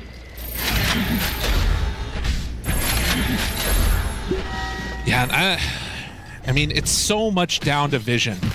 And that has been a thing that Aurora has been able to outplay Nigma on so far. The wards, finding them around the map. You would imagine with the Lycan in the game that Nigma could be in a little bit better position with it, but it's not been easy. Part of it is that vision is just so hard to use against Tinker. It doesn't seem to really help. Like, the Tinkers are always in these spots where it's really hard to cover the vision with anyway, you know? Like, they have great deep wards right now, and the Wolves have been scouting a lot, but oftentimes you're just not in a spot where the wards have to help you. Yeah, lasso cooldown getting reduced now with the 15 talents. The Scythe now done for Sumail. We're setting up for a Roche fight in potentially 1 minute. And this is one that Aurora will likely try and contest. They smoke up already. And a couple of big items also finish now. You've got Lincoln Sphere done on Mag. The Marcy finishing a butterfly. That's a lot of damage right now from Nightfall. And very survivable. Is a little bit funky in a way. I mean, I guess that it's still not going to matter, but like with all of the sort of instant bursts that you have, I guess it depends on if they can find Panto or not. Because if he can escape axe, then you make sure you get the BKB off on Nightfall. Mm-hmm. But smoke on smoke. Tinker will create some imbalances in terms of the lane pressure, which could end up making the difference here. Is that a long Roche respawn? We've got coming off. I think it certainly is, buddy. That's almost max timing. In fact, so that's going to be about a 3-minute Roche. So we have a while before anything gets picked up here. Okay, a rune not going to result in someone's death in 36 minutes, like it feels like it has been lately. It seems like it's not the runes giving people Roche, it's the runes causing someone to die. Yeah. Wait, and with this being max spawn, it also means that most likely they will be fighting around this bottom side of the map. Nigma use another smoke now. And they're just occupying so much space right now on the side of Aurora. Like, you've got the Tinker just constantly pushing top. They're able to hold mid. Follow the... Oh, the Tinker, no! Ghost! No! Oh! It was a gem, but the Tinker was TPing in. I wonder if he would have finished that TP anyway. Like, you don't know where he is. I mean, yeah, you do what you do. God, that's got to be frustrating, though. Dire's middle tower is under attack. Yeah, all right, what's that? Wusa, T, Wusa. You know, touch the shoulder, touch the shoulder. Exactly. Reset. Everything's going to be fine. And they got the gem. They're doing the map flip, though, which you always love to see. Oh, he's sending out the courier to try and... Yep. Okay. Has been killed. Now they're hunting. This might get the scoop. Sacrificial courier, perhaps? No. Tokyo not jumping in. Wise decision from Sumail to get back to his team right afterwards. And you know they're going to go check Roche right now and be like, all right, surely it's up by now, right? You know, like, not a ton of vision in this area, but they are going to walk over a ward if they keep going up this direction through the river. Did you see that horn toss? Tokyo's going crazy. He just blinked high out and horn tossed. They're just out of the vision right now. Nightfall, they're playing on their ward, and they see him. Nightfall is showing. Okay, they're not going to go. There's no way for really Nigma to jump and pull them out of position in the same way that the mag offers it. Let's scouting the pit with the ice shards. Tokyo goes underneath vision again and finds one. Hides away for a second. Ghost backs out. Now they lasso, pull in. They get control over the mag, and Sumail jumps forward. No mag in this fight for the moment. Can they get anything else here? Ghost backs away. Fiend's Grip saved by the escape back. Mira still staying alive, and this fight looking good as mag comes back into it. Ghost is going to fall, and Roche gonna go the direction of Aurora. I mean, doesn't get much better than that for a scoop, right? Picking up that Ursa. Taking him out of the fight immediately. They have two big problems on Aurora, right? It's the Marcy and the Tinker. And likewise, I guess it's the Shadow Fiend and the Ursa. But the mobility it just feels so different. It feels like it's so much easier for the Marcy and the Tinker to just be in the exact position as much as they want, right? Because you've got the blink plus the rebound. Like, it's Tinker blinking everywhere, Marcy rebounding everywhere.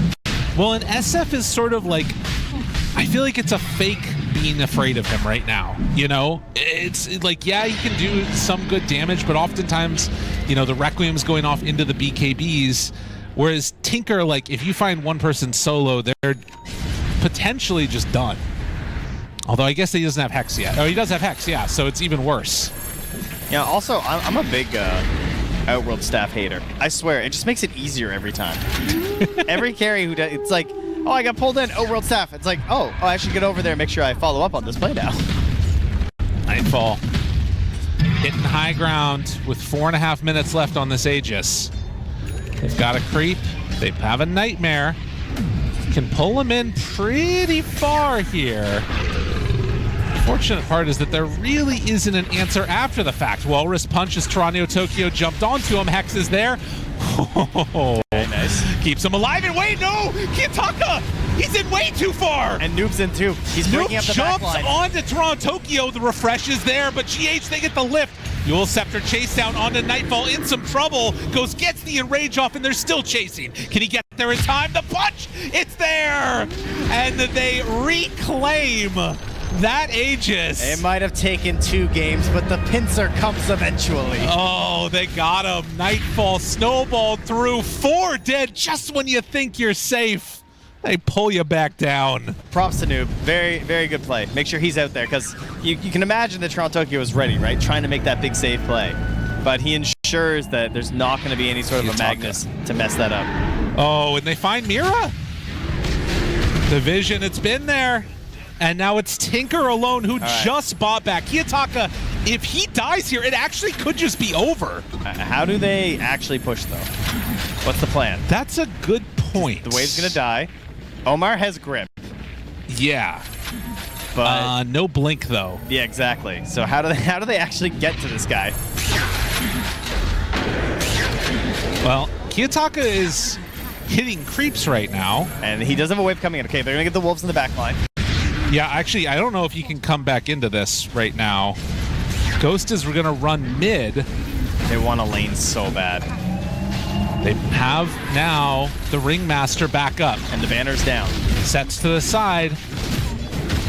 Mag is also regenning back alive. Doesn't have RP for 30 seconds. And they just bail. They're like, we got the melees. Hopefully the creeps can finish the range tracks. And they do. So that's a big win for them as they're retreating. God. Dude, these games, 42 minutes again, and very much on the verge of going to 3 games. This is 3 times. I mean, I guess it's just the nature of Tinker, right? It's so feast or famine. If you get caught out at all, it looks really, really bad. But Sumail able to catch him and just completely dismantle him. I have a question. Is a BKB like a car? Like, is it the second it comes out of the shop, does it lose half its value, or do you actually have to use the 9 seconds first? Because like right now, Kiyotaka still has this really nice, shiny BKB. You're right. It's for sale, never use. It is still a 9-second BKB on Kiyotaka. Yeah, it's a little interesting. Yeah. He might need to pop that. About that. Before he goes high ground next time. But, of course, it's very easy to say that from our position, it turns out. It's weird. It's almost like we have omnipotent vision or something. All of it. 26-23. The weird part about this is that I feel like Nigma still have to get, like, sort of a clutch find around the map. Because they definitely can't do anything resembling high ground if, like, a couple of heroes are alive. Especially if one of them's Tinker, yeah. But they also have the win condition of Tinker having bought back. That's true. But it's the beginning of these fights where we have Mag plus Bat, and how do you start a fight as Nigma, right? I mean, we're talking about a Tinker who was holding high ground by himself and thinking, how do they get to this Tinker? And you look at their heroes and you're like, they can't. Right. I mean, Omar is thinking about that blink. And that will be, I think, the big decider. Because he's already got Ags, right? So it's pretty hard if the if the Ringmaster is under control to get him out from that.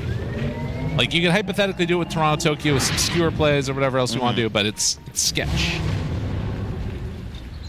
RP, I mean. But 3 minutes until Roche is capable of respawning, and Noob almost done with the Werebear Maker. Oh, yes, of course. Mentioned on the panel. Bringing this one up. It's a very good combo because it's just... It's a werebear. It's like you said. It's just a straight up crazy thing to have. Radiant. I think too, Ghost, very difficult for them to really take this guy down. They've made it look kind of easy though whenever they grab him.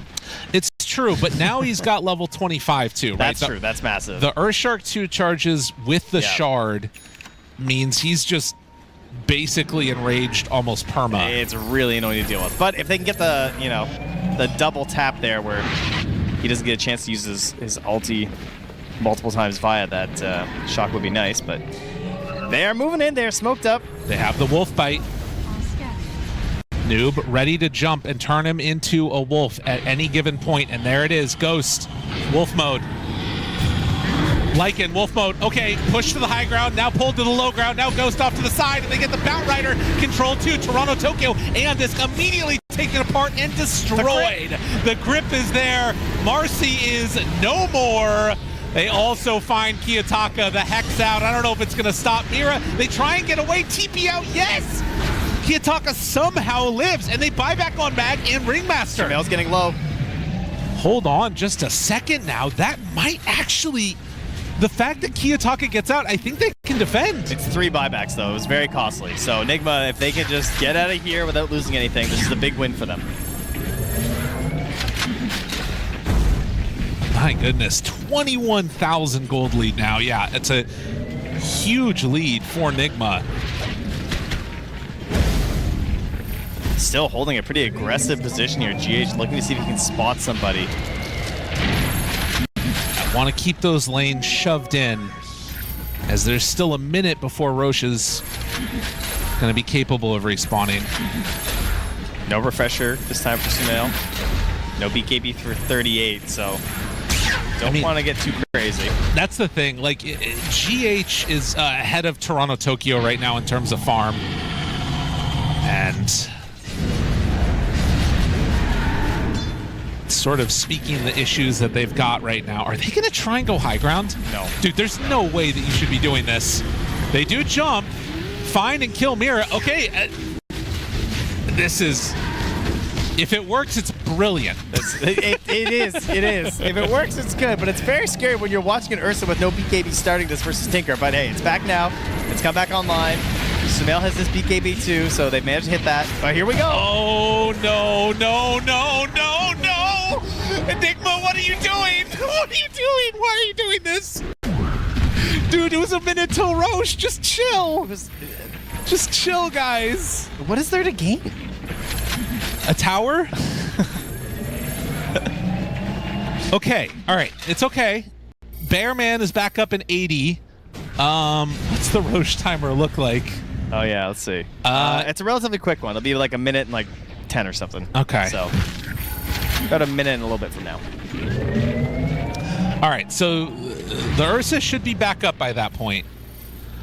Were there any, like, items gained via that kill for Aurora? Oh, for Aurora? I don't know. Doesn't look like it. You know what we need is we need Toronto Tokyo's refresher, but like you were just pointing out before that fight started, is that he's not looking too hot because this is the vacuum effect of Tinker, where Tinker is moving across the whole map, sucking up all the farm. You get one big core, and then your other core is there, and then some core gets sacked. And then this game is Toronto Tokyo, so he's got no refresher. So he's been fantastic for only having one horn toss and one RP, let me say. He looks like a refresher mag. Dude, I just want another game 3. That's all I want here. Let's see if they can make it happen. Aurora still on the verge of making it to TI. All they have to do is make this comeback happen. And Toronto Tokyo sees Award is going to be punished, but he gets it. The escape act to keep him alive. Now Nightfall onto Sumail. How much damage do they have? Kiyotaka shows up, finds a Hex. Sumail in trouble, but he gets the Requiem off, and he walks away. The grip from the side. It's just the supports focusing Nightfall. There's no follow-up damage. RPU's now onto 2GH in further trouble. They get the lasso, the pullback onto Noob. There's no Bear. There's no anybody. What the hell is happening? Nigma, they lose another fight, and now they're going to lose Roche. Why, oh why did it have to happen like this? I mean, they saw an opportunity on Award, felt like they could go for it. The saves haven't been there. That has been the case, right? But this time they were. They broke it up. Unfortunately, not able to get off too much there, even from Sumail. And I don't know what happened to Ghost. I'll be real, I did not see him. All I know is he TP'd home. Yeah, he wasn't there. He couldn't do anything. He didn't get any damage out. Right, let me see here. Yes, good. I need this. Ghost. Where's my Ursa? Where? I don't see him. Yeah, nope, because he's still dead. Oh, he was still dead when they started the fight. Right. Yes. Because that's when you should start a fight, when he's still dead. When you don't have the carry. Right. That makes sense. That's our bad. Wait, yeah, our bad. Sorry about that. Yeah. Everybody. Well, it didn't go great for Nigma. No. I think you were right when you said when they're ahead, it's when they're at their weakest. Yes. Yeah, no, the fans know this. I've learned this. They've taught me so much. All right, well, game is unpausing. Lyrical's had his puffer. We're good to go.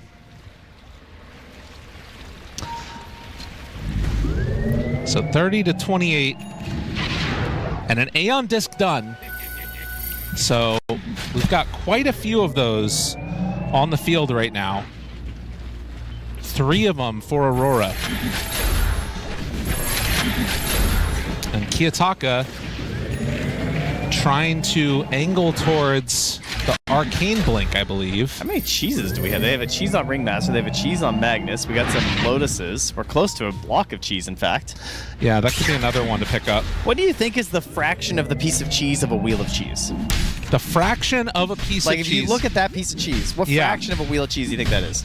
I think that is a 1/6 of I would say a wheel of cheese. A 6th or an 8th. Yeah, one of the two. I think it's more towards the 6. So, like, could we bring back the wheel of cheese if you get 6 cheese? That's what the block of cheese is. Yeah, I know, but I want a bigger one. I want the wheel of cheese. The wheel of cheese. Yeah, I want those like giant, the wheel of wonder. Those ones that are massive, you know? Oh yeah, you make pasta in it. You know what I'm talking about? Have you seen that? There's people that amazing. Yeah, they hollow out a little bowl of Parmesan and then they make the pasta in it. Oh, it's legit. I mean, the only cheese in this game is Kiyotaka's Tinker. That's true. He's cheesing it up right now as they're heading on over towards that Tormentor. Or just a gank through the Twin Gate. Okay. Interesting. I mean, this is a game where it just all turns into tactics, map movements, trying to shove out these waves. And that's the value of Tinker in these ones, is that, you're sort of constantly putting that pressure on Nigma And on the flip side, as Nigma, you can find that Tinker out and just suddenly win the game, maybe. And look what they're doing, right? Panzer's putting these really deep wards down here because these are the spots. Like that's why they're smoking here. I mean, they did scan first, but I think it's to plant these wards. Yeah. Because they have this crazy good pickoff, and they're going to put it in what you feel is like the safest place to farm if the game goes back to a stalemate over the next, time of this ward's life. The next 6 minutes, those wards are the attempt by Aurora to win the game. And it's also going to cover them while they take the Tormentor if they want. Although today, they still get Mag Shard actually. Oh, and wow, they have like no shards actually. Yeah, most of them. They got 3 of them to go. Are scanning. Ready if they want to do it, but maybe it's a little sketch. Meanwhile, down bottom, the Tinker is having to deal with the creep wave. I mean, we've seen some of these late Tormentors chunk down quite a bit of the team, so they are a dangerous thing to go for. Are they going to try and pressure in mid? Yeah, this is a nice move. So if they send in the creep, and this is a range Rax that I think they're just going to get. Fire bomb. Oh, the creep wave isn't all the way pushed in yet, but it will be soon. Yeah, it's coming bottom. Okay. Sending in the creeps. I wonder if Kiyotaka's worried about going back too, because they could be smoked up and lurking there, They are all there. I was thinking in his base, but he doesn't seem too worried about it. The Wolves are back up now. They start to take it down. That's going to be a full range Rax. Sorry, I take it back. Here's the cheese. They kill off all the wolves, but they got what they came for. Meanwhile, Aurora trying to do a similar thing. The problem is they really don't have tower hitters either. They'll jump in with Nightfall. Last time this happened, he got nightmared and pulled all the way to the side of the full Requiem out. He is gone. That's a good thing he had the Aegis one time. Ghost still fine for the moment. Hypnotized, needs to back out. Ghost starting to hit. It's a grip onto Marcy. Marcy is dead. That's 2 times through. Toronto Tokyo finds his target. They get a nice little Lotus pass over. Noob starting to nullify. Punch down, beat down. That is 3 dead, 1 without buyback. Kiyotaka hoping to escape the translocator, pushes him away and able to get the big blink out. Meanwhile, Mira, the snowball chase down is coming. And Nigma, they got what they came for. 4 dead, ready to run down a lane. Only the Tinker to stop him. Gonna try and stand tall on this high ground. He does have the backup of the Marcy to maybe come back here if Nightfall wants to join him. It's gonna have to be just for the throne though. I cannot imagine them defending anywhere close to the outside of this base. And you can see up top that Roche's banner was never dealt with, so they're slowly going to be losing their towers. Something to keep your eyes on. Omar able to dodge for a moment, but is eventually dead. And the team's not here. It's a discombobulated attempt at a little push here, which just costs you your Vayne's life. And now I don't think they can go anymore. Oh, man. Okay. That's still 2 buybacks used. Okay, there's a minute of no Magnus. Yeah. What are we doing here? Kiyotaka is back at their base. And look, like they're losing these creeps at least, and pretty soon it's the world's greatest banner, by the way. Oh yeah. No banner has ever done so much work. Holding that push that entire time. Nigma still lurking near the base. Have ward, have sentry. They don't have Sumail. One concern, still doesn't have bots. Has almost 9,000 gold on the Shadow Fiend, but no bots yet. Okay. Wants to instead finish off his big blink. A frugal man. 15,000 gold lead now. And 2 minutes until Roche is capable of respawning. That might not stop Nigma from going high ground again, for what it's worth. They had Nightfall so separated. Yeah. For that double kill that they got on him post Aegis. I'm worried that doesn't happen again. Well, that's the thing that I was talking about, right? Like, Aurora, they don't have tower hitters that are safe to do it either. Like, they need to start meteor hammering or something. Well, I have good news for you, Fred. We're almost at 60 minutes. There you go. A very, very crazy game number 2 on the verge of elimination. Nigma pulling out all the stops here. This game might turn into like Tsunami's sticker, where he's like looking, it's just staring up at the meteor hammers coming down at these buildings. That's I like that. That's the fear. Oh, nice. A basher for Lycan. Dude, this has been a really good Lycan performance too. I think Noob has been stellar. Yeah, he's done exceptionally well. Lots of vision with the wolves, lots of split pushing of the creeps. He's dealing with a Tinker this whole time as well. He is very much helping the team in this one. And opting for the extra wolves there too. We're getting closer to the 60 minutes. And obviously, a Roche fight has the potential to just end the game completely. There's still 5.5 minutes, no buyback on the Ringmaster and the Marcy. I will say, if I'm Aurora, I'm not contesting Roche. No? Unless it looks really good to You're go out just not doing that anymore? No, I'm just staying in the base because I have faith that Nigma will make their way here and my Tinker will zap them many times. I like that. Yeah, I'm not going over there. Speaking of which, Kiyotaka, 11,000 gold in the inventory. Not sure what's next for him. Kiyotaka, Bane finds him. But he is going to BKB and then just immediately get out. Right back to the team here. Mira fire flying as well. Hoping to catch someone playing a bit too aggressive. Ghost, you are crazy, dude. For the love of God. Ghost does not care. That was so close to being a potential grab. I mean, he's got his eggs, I know, but you scare me. It is scary. That's the other thing that they could think about is like maybe for Batrider a late game Orchid. And that way... That would be pretty crazy, actually. If you get the stun on Ghost, you can silence and he can't enrage. Yeah. That would definitely catch him off guard, I imagine. And right now, Omar lurking near the Roche pit. It is up. Sumail been very good with these Shadow Blades, with the Scythe of Ices in the late game here. Now has a Shadow Blade put into his inventory. He wants to hunt it for a little while. All right, Roche back up again. They see it. Do they feel confident, though, moving in and taking it? That high ground is held by Aurora. And while Nigma are the ones controlling the tempo, all right, here we go. All it takes is one bad fight, and it could go back the other way.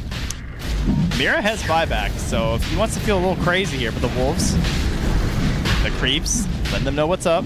Kills off that ward. Noob there, and it looks like they are going to let them have it. Okay. Well, hold on. Okay, yeah, Mira backs away now. What are we doing? He's planting a ward. He's getting out. Alrighty, what do we got now? Also, where's GH's eggs? He's got 6,700 gold, GH. Can you just, like, put the game in the bag, bro? Like, let's go.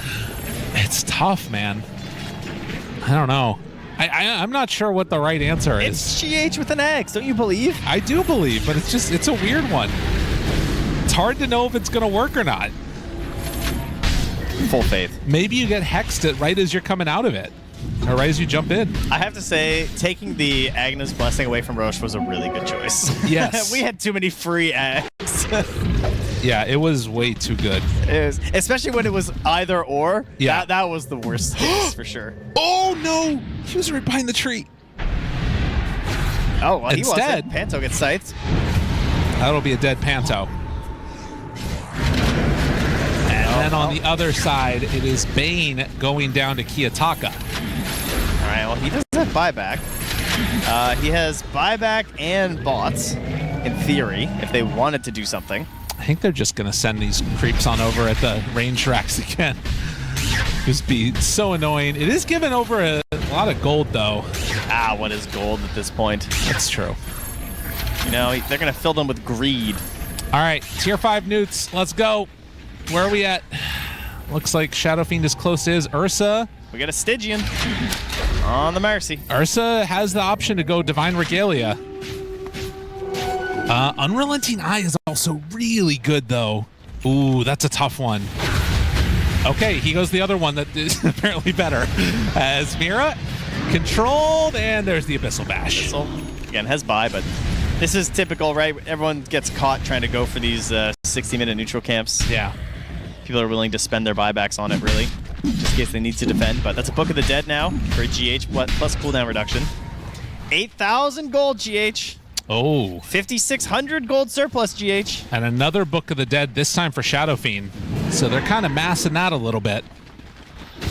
It's actually, I don't even know what to buy as GH. There's so many good options here. Oh, Lycan has Book of the Dead too. Oh my goodness. All right, 3 Books of the Dead is GG. Surely they could take down all the buildings with this. many nullifiers? Do they have any nullifiers? Because Marcy's queuing one. Kiyotaka, Ethereal tries to back away. Abyssal Blade is there. The damage is out, and Kiyotaka is going to fall. Does have buyback. Toronto Tokyo pulls it, goes. There's the RP. He's low. He is dead. That's only Aegis. Now Sumail tries to do enough to kill off Mira, but it's not quite there. There's the grip. Able to catch onto Nightfall, but he gets saved by the Escape Act. Ghost going to town, takes down the Ringmaster, but that is a dieback on Marcy. They should be able to close it out here. Well, there's still Tinker and Mag, but it feels so hard to hold the high ground against this. If they just run right at him, they should be able to make this work. Can they? I mean, sending in the creeps, sending in everybody else. Ghost looks for a moment, able to dodge away from that jump. The Hex is there. The damage starts to rack up a little bit. Kiyotaka thinking about going for more. It's Tinker. It's too much. Oh, too much. Man. Just right on the edge and buying mass Dagons for Kiyotaka. It's Marcy 500 gold away from buyback. Oh, but they're going to be allowed to hold here, as they did manage to just Warp Flare root down the Lycan post BKB and skewer him near the well for the kill. They're just going for another round, I think. Waiting, finding one. They get him. There's the E-Blade. Ghost tries to turn. The Hex is out onto Kiyotaka. He will attempt to back away. Toronto Tokyo. Oh, they get him with the grip. No more chances. The skewer back into the fountain, but GG is called. We're going to a game number 3. Nigma will not be denied. Like all great generals, they simply let the enemy lull themselves into a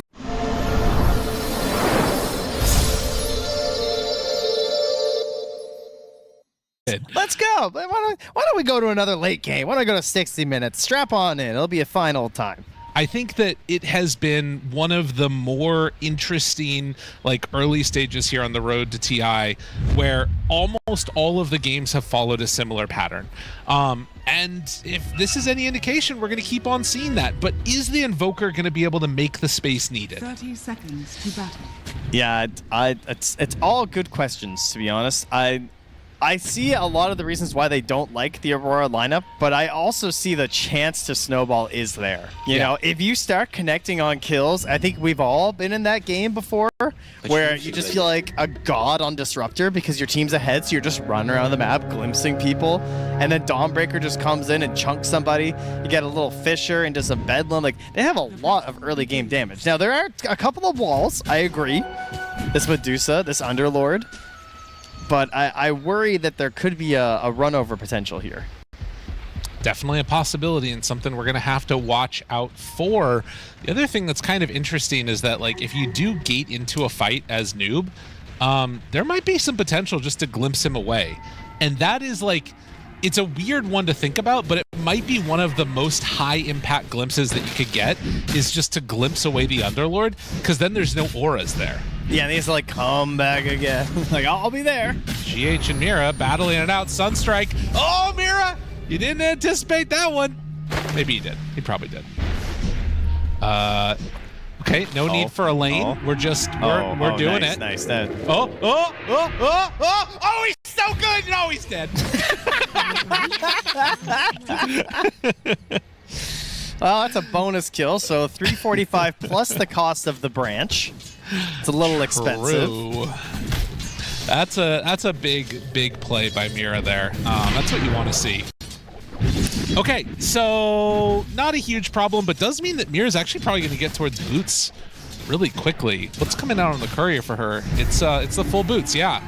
So this lane became a lot harder now. Yes, much better when you're the range support versus the melee support. It's nice to have boots, right? You're just gonna get the better trades over and over again.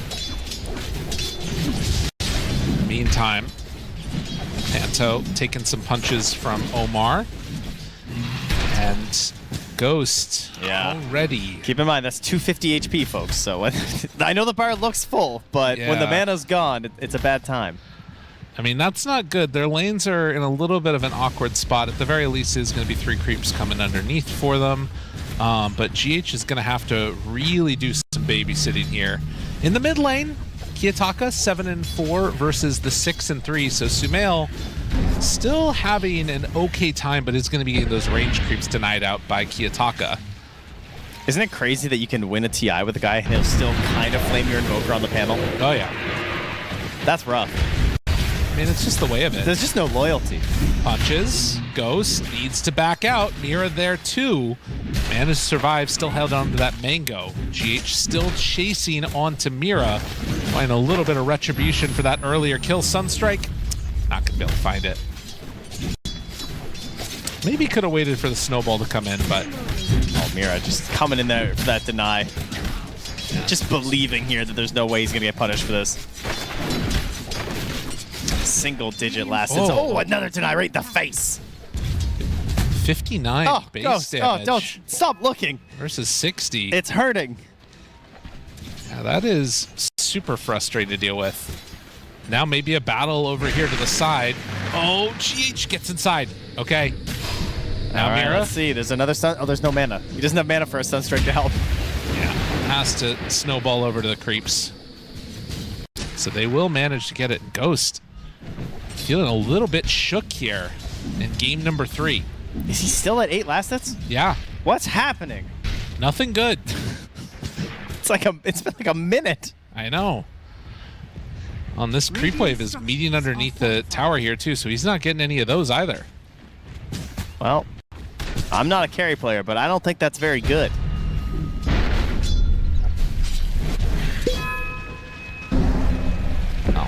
Medusa, at the end of the day, probably not going to be providing a ton of like early rotations anyways, but definitely doesn't feel great when that's what's going down. Omar moving over to help ensure that there is no easy bottle play for Kiyotaka. Look at this value from GH. Block the camp and get the ward gold. But it's going to cost his carry. Rooted, has stick charges. Not enough. Ward is down.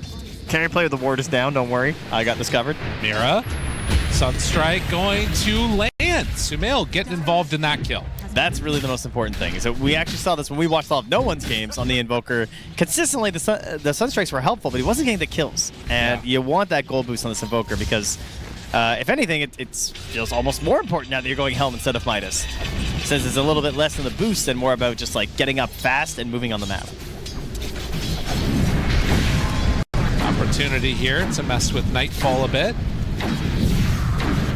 Forcing out the jump away. Noob crushing it up here. I mean, we haven't really talked about it, but he is dominating. In terms of the last hits, he's 10 up on the Void, and he's a beefy boy already. So they're going to be looking towards him.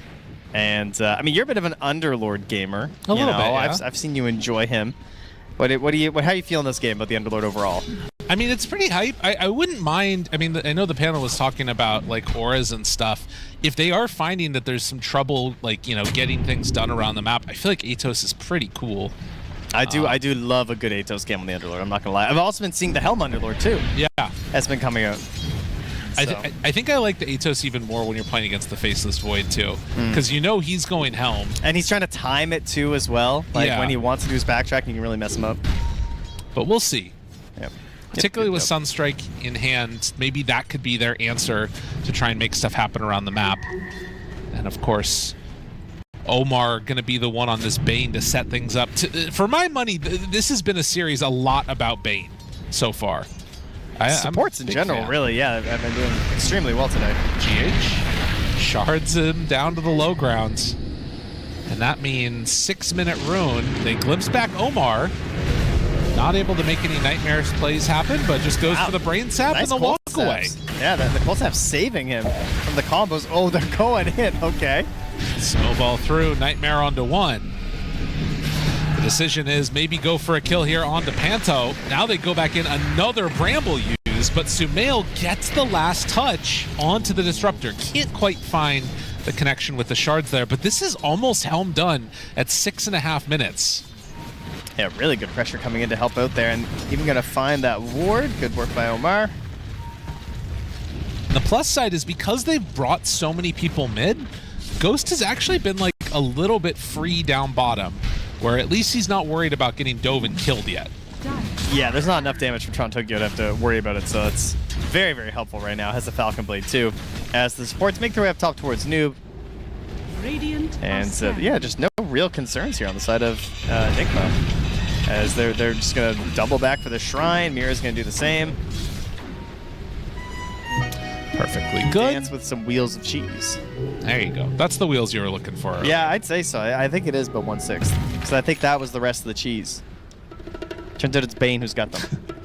GH hunting around behind the tower, trying to mess with Kiyotaka. There is that pretty deep ward that's on this other side as Ghost spams out the wave. Mira is over here. And Bramble connects, TP's in, wanting to save. And they get it. He's rooted on GH, and now they get the shards blocking in. Oh, and they find Mira off to the side. So Toronto Tokyo is going to die. And now looking immediately towards Mira, find that kill. They also are going to leave on Noobs. That way he can get back to base in time. But Sumail, he's the one that takes the punish for this. Yeah, bit of a cost, unfortunately. But yeah, the confidence, dude, like, you guys got it. I'll get out of here. But yeah, losing your Invoker, little unfortunate. Kind of evens things out there, especially when the Shaker, you know, he is on a mission. He needs to get to that Blink Dagger. That's when his game kind of turns online, and that's when he can really help enable Toronto Tokyo. Start making some plays across the map together. Likewise, the levels on Mira are very important, and that is something they are really lacking. Currently just at level 4, and that was with a Shrine. Noob trying to walk this one off. He's going to get glimpsed back in by Panto. And the Fisher. TP's away, not going to happen. Throws out another one of Q's and backs away. Noob still living for a long time, but eventually is going to die. And best case scenario goes to Kiyotaka. Get that Blink online. I mean, the fact that he is actually going for the Blink instead of the Atos tells me they are just going to be going for that group up play, which feels strong.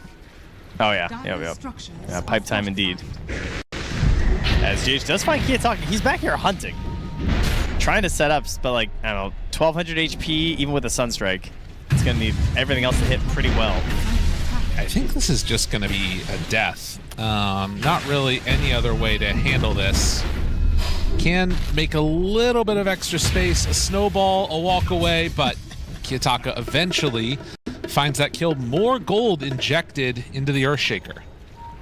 Yeah, that was a bit of an odd one there. I mean, Sumail takes the time to go into their part of the jungle and steal a camp. Also gonna run into Panto, but can't connect on a cold snap there and into a stall. Maybe could have been something. They're trying to instead collapse onto Sumail, and Kiyotaka right on top. They have Fisher Glimpse. Tornado. Sumail in some trouble, but they're gonna bring in more of the stomp and able to walk away from the Dawn ulti. Disarm back onto 2. Noob trying to buy some space for his Invoker, and they get the Nightmare from the low ground. Panto is off to the side, wants to keep Kiyotaka alive. It is not going to echo. Oh, Sumail's gone. They did get the kill onto Sumail, but it will cost them a couple more here. Well, maybe not with Dawnbreaker coming in.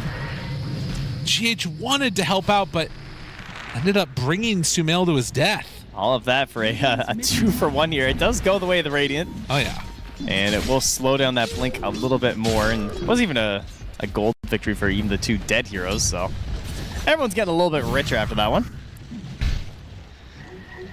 I don't know if he dies either way, even if, you know, if there's no snowball in, so I don't think GH necessarily resulted in his death. No. Yeah, but it was funny.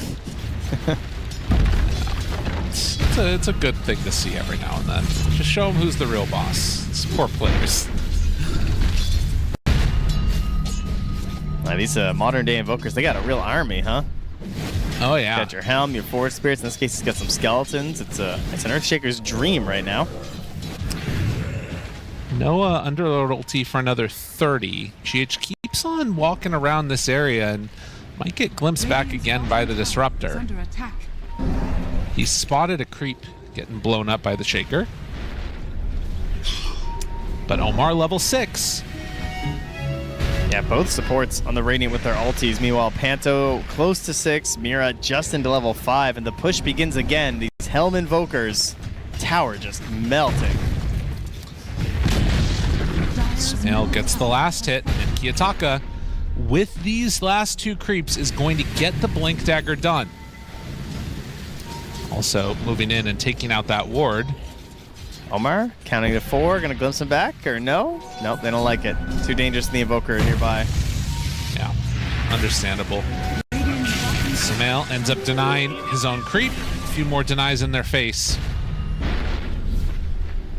All right, so the thing about smoking up here with the Blink Dagger, again, there is no Bedlam for Mira, but there is a Static Storm. And Omar does only have 2 points up in the Nightmare. Oh, we're not smoking, Gabe. Oh, yeah. There's the big echo. Big bang, bang, bang. Although on the other side, Nightfall is going to get punished. The Croaker. Where's the sun? The silence? He doesn't end up getting it off. Omar now brain sap to try and stay alive. He's able to walk it off for a moment, but only a moment. And now Toronto Tokyo going to back away. A few more hits. He's disarmed, but still alive. Just barely surviving there. Wait. Sunstrike not going to connect. No, not quite. I don't know. Did he miss the Tendrils of the Deep, or what happened there? I don't know, yeah. Maybe it was still on cooldown from an earlier fight, or trying to pressure. It must have been. Surely. Regardless, it does result in the Nightfall kill. Ghost picking that one up.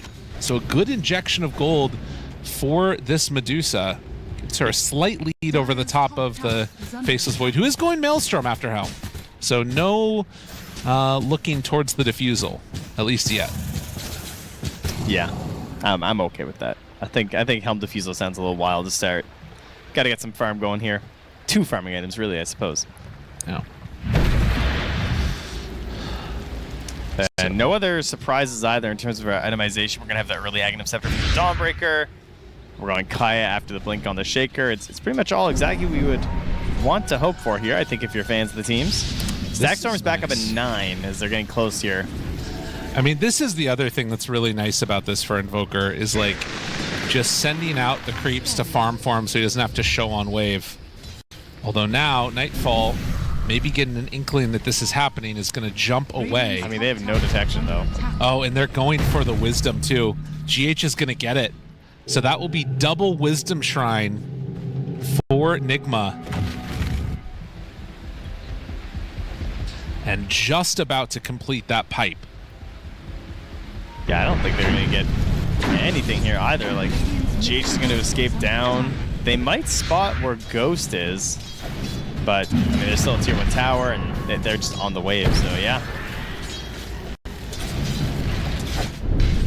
All things going into the favor right now of Nigma Galaxy.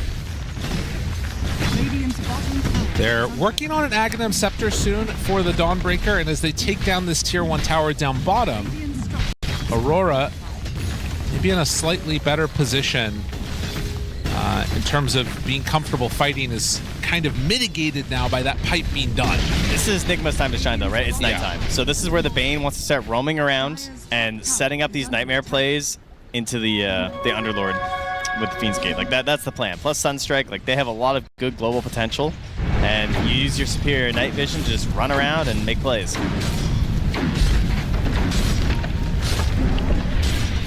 So the tower starts to fall. Toronto Tokyo. Yeah, he is the dream target, right? Like, this ward is going to spot him in a second here if he keeps going. Take over the Watcher. They know that he was there. And then the ping and the walk away. Yeah, if they're able to grab Toronto Tokyo, they don't have to worry about this Dawnbreaker coming into whoever else they try and go on. But controlling a lot of space up top, and the side of Aurora just saying, whatever. Oh, that's super interesting. Noob is going for the Aghanims. So will summon a Pit of Malice around each of the portals when he drops that down. So more like global control potential. Yeah, I think it makes sense. Like, it's going to double up the Cataclysm, right? Because they have the Invoker. Right. That's a pretty good idea. I like it. Combined with the Bane just running around and starting stuff. Just more likely you're going to be connecting on that Aghanims play later. Also just annoying for Void. Well, Manta done on the side of Medusa, and Maelstrom done for the Faceless Void. So the big carries get bigger. Ward dropped down. This is going to scout GH moving over here. He does not have a sentry. Mira feels safe because GH was on a ward. Little does she know, Noob is right there. Sunstrike finishes the job. So was watching GH, and a big old Underlord just walked right into her. And at this point now we've got Kiyotaka at like level 12. He already has the Kaya looking towards that BKB and no real opportunities. They've just played it very passively. They are not trying to hunt with this at all on the Blink Dagger. They're just saying, we're going to wait and try and respond to whatever play Nigma goes for since we have this Dawnbreaker. That looks to be the plan here. Also partially maybe because it is nighttime. They recognize they're a little bit of a disadvantage because of that. Well, that's the part that's weird, right? Like, you would imagine that Kiyotaka would also want to try and maybe find some couple of kills here and there if he can, but there's no easy place to go to bring people down, and Nightfall just loses another creep. There's just nothing happening on the map for Aurora. They're chilling. I'd say they're occupying pretty much the same amount of space as Nigma, though. So that's true. We're kind of just... It's a classic Game 3 elimination is what it is. Nobody wants to make the first move, make a big mistake. They don't want to create a really lopsided economy at this point in the game. So we all have this idea of, like, my hero was picked to have these items. Yep. And when I have those items, I'll play the game. On the side of Nigma, not really attempting to bully a ton yet with the Invoker, although they are running in now. All right. They know if they go, though, it's going to be an instant response of Toronto Tokyo, who does have Aghanim Scepter now.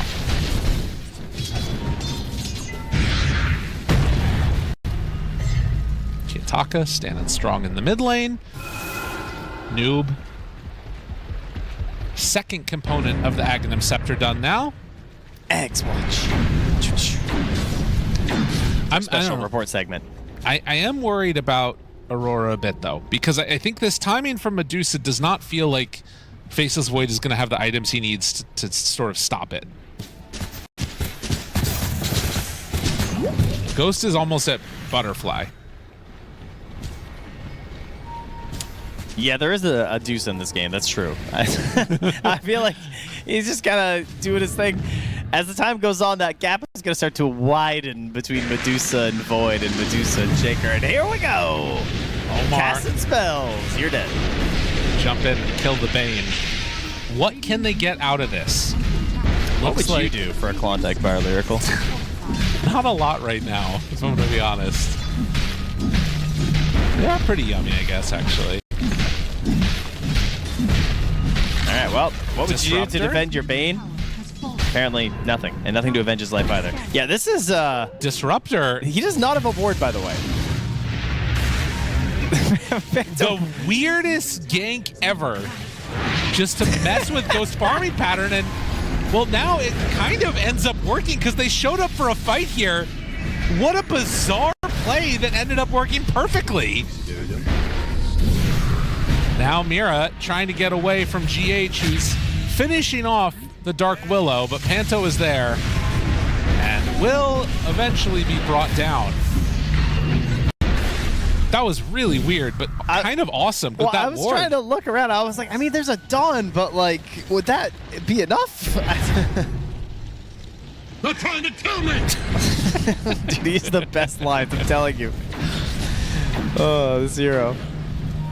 A glorious one to play. And, you know, for a lot of this tournament, the most picked. Oh, interesting. Okay, this could be, I mean, this is the reveal of the Underlord's eggs. Yeah, they could actually just jump this if they want as soon as it expires. Do they decide to go? Sunstrike off the mark. Dude, if they knew which way they went, that would have been huge. That could have been a triple TP cancel. Yeah. If Panto had TP. Unfortunately for them, they'll have to settle for the one kill onto the Disruptor. That is... Hit him with the what Weathermancery is this, with Panto? That's right. A few more voice lines, please. He did get the shard. Oh, okay. Worthy of his death, then. Trying to set up now onto the Dark Willow with the Bane. I mean, the Lotus is... Oh, no, it's gone. Never mind. Not going to be able to get him.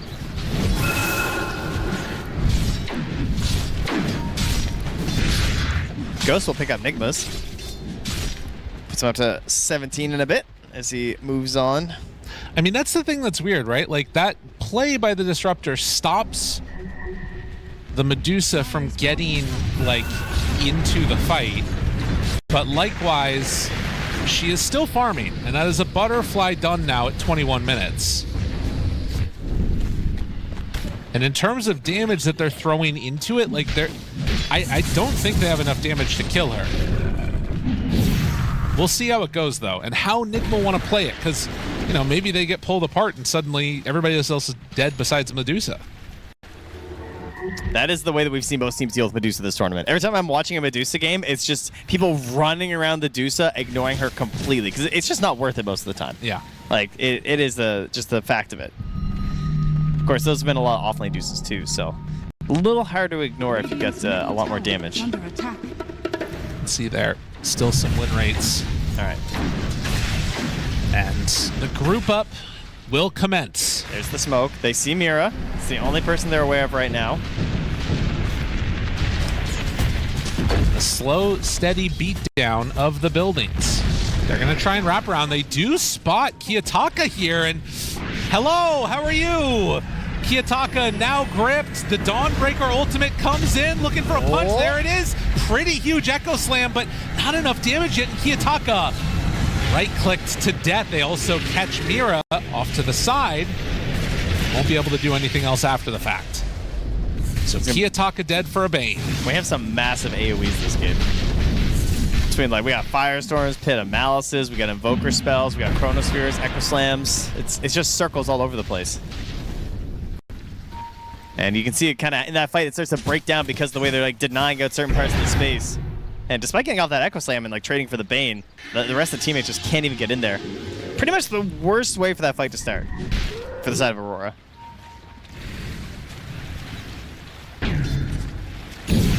Nightfall working his way towards the BKB. And does have queued up afterwards the Manta. And probably an MKB, one would assume, after with that +3 going in there. Yeah, I think so. Jumps in, good tornado in the midst of him jumping. Oh, Nightmare nice to Nightmare. dodge and then back out. Holy. That was sick. Yeah, I mean, this is one of the concerns that were raised, Oh, right? high five. Come on, Sumail. What do you... there we go. I think Fear was mentioning, like, what is the damage in this chrono? Yeah. You know? Willow's a really awkward one ever since they made it so you can't just chuck your lovely little bedlam onto your friends.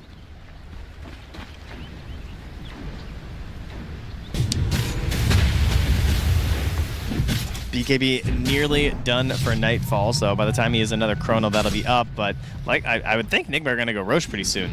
Knowing there's no Chrono, seems like a pretty good opportunity to me. They could maybe smoke in first. And it's Omar starting it up. And Dire don't have any... I mean, they have some vision, it looks like, but for the most part, I don't really know what's going on. Nigma are going up, though. I thought they would go to the east. Kiyotaka shows again. And will manage to get some separation, but Noob is there. Oh, what positioning? Drop down the Static Storm, trying to get their Earthshaker out of the fight. Mira, not going to be long for this world, so they don't commit a ton, but they do use the Earthshaker BKB to get him out of there alive.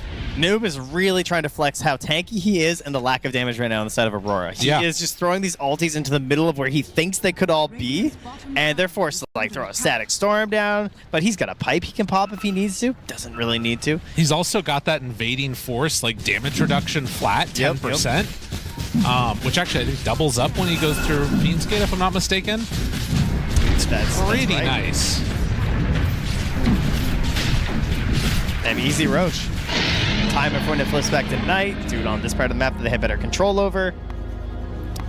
I mean, here's the thing. We've seen a lot of games at this stage be very even. Yeah. And then go until late, go until late, go until late. Yeah. The one thing I will say about this one is you have a Medusa, a great sieging hero, and an Aegis. Right. Or, you know, that hero who had 1,800 last hits yesterday? That's true. You know? So that's the other way it goes. Sieging one way, also defending forever the other way. It's a question of which one we will see. Omar still on the hunt. Has some great vision in the night. Toronto Tokyo able to get away from harm. Aurora, but that's going to be a tier 2. They're just trying to find someone alone. It will be Noob if they go one way, but they went to the other. So they're just going to end up pushing this way. Radiant Scan doesn't connect on the close Panto. They're just going lane to lane. They're just dropping deep wards here from Mira. Yeah, they feel like they have to find something else because they cannot walk into this formation. Panto. Look at GH. Zoom! Panto brought down Sumail. The last touch on the Sunstrike. That's a crazy Static Storm. And is going to be a full Aghanim Scepter done for Invoker. On top of the drums, BKB Helm. Chrono is there. You've got some damage, but it really feels like they have not been able to activate Kiyotaka in this game almost at all. Damage done by the Earthshaker has been pretty middling. Even though it might still be the most of anybody on the team, yeah, to be exactly, honest. right? That's the problem, really. I think prioritization-wise, it's probably Omar they need to get first in these fights because they're trying to set up for good Chronos, you know? Oh, yeah. So trying to get rid of the Bane would be ideal. At least Tusk doesn't really have any good answers to Chrono. Oh, Panto. They get the Nightmare on one, Grip on the other. They do manage to break it, though, with the Shaker. Now Noob runs in, says, come deal with me. And they will manage to, well, start to hit the Tier 3 tower. Ghost saying, you don't have what it takes to fight me right now. No, they do not have the stones. I'll tell you that much. Alacrity keeps on hitting, has Manta ready, punches it out. Tier 3 tower dead. What is the solution right now for Aurora? It's been game after game of pushing it late, trying to defend as long as possible. Camera. And right now, I'm coming. There is nothing they can do to stand up against this.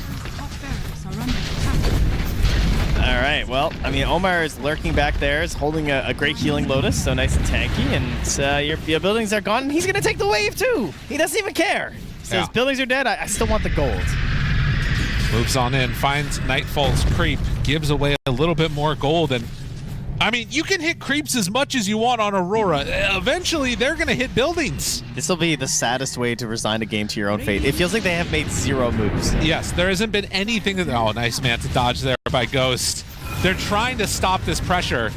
It's not a big gold lead, but there is no damage to deal with Medusa. They got to keep farming.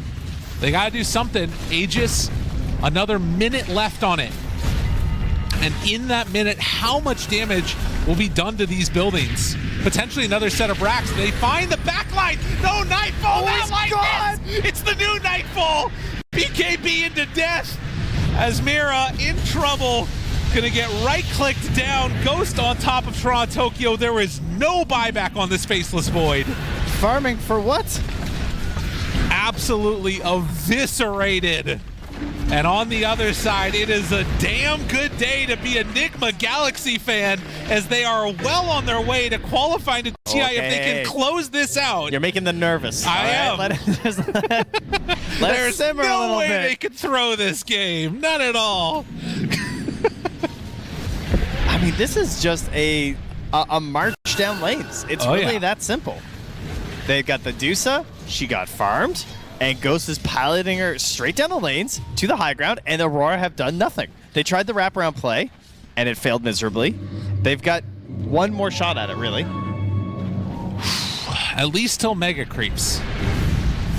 I mean, they can't handle Megas. No, they can't at all. So they gotta go for a play. Something has to happen here.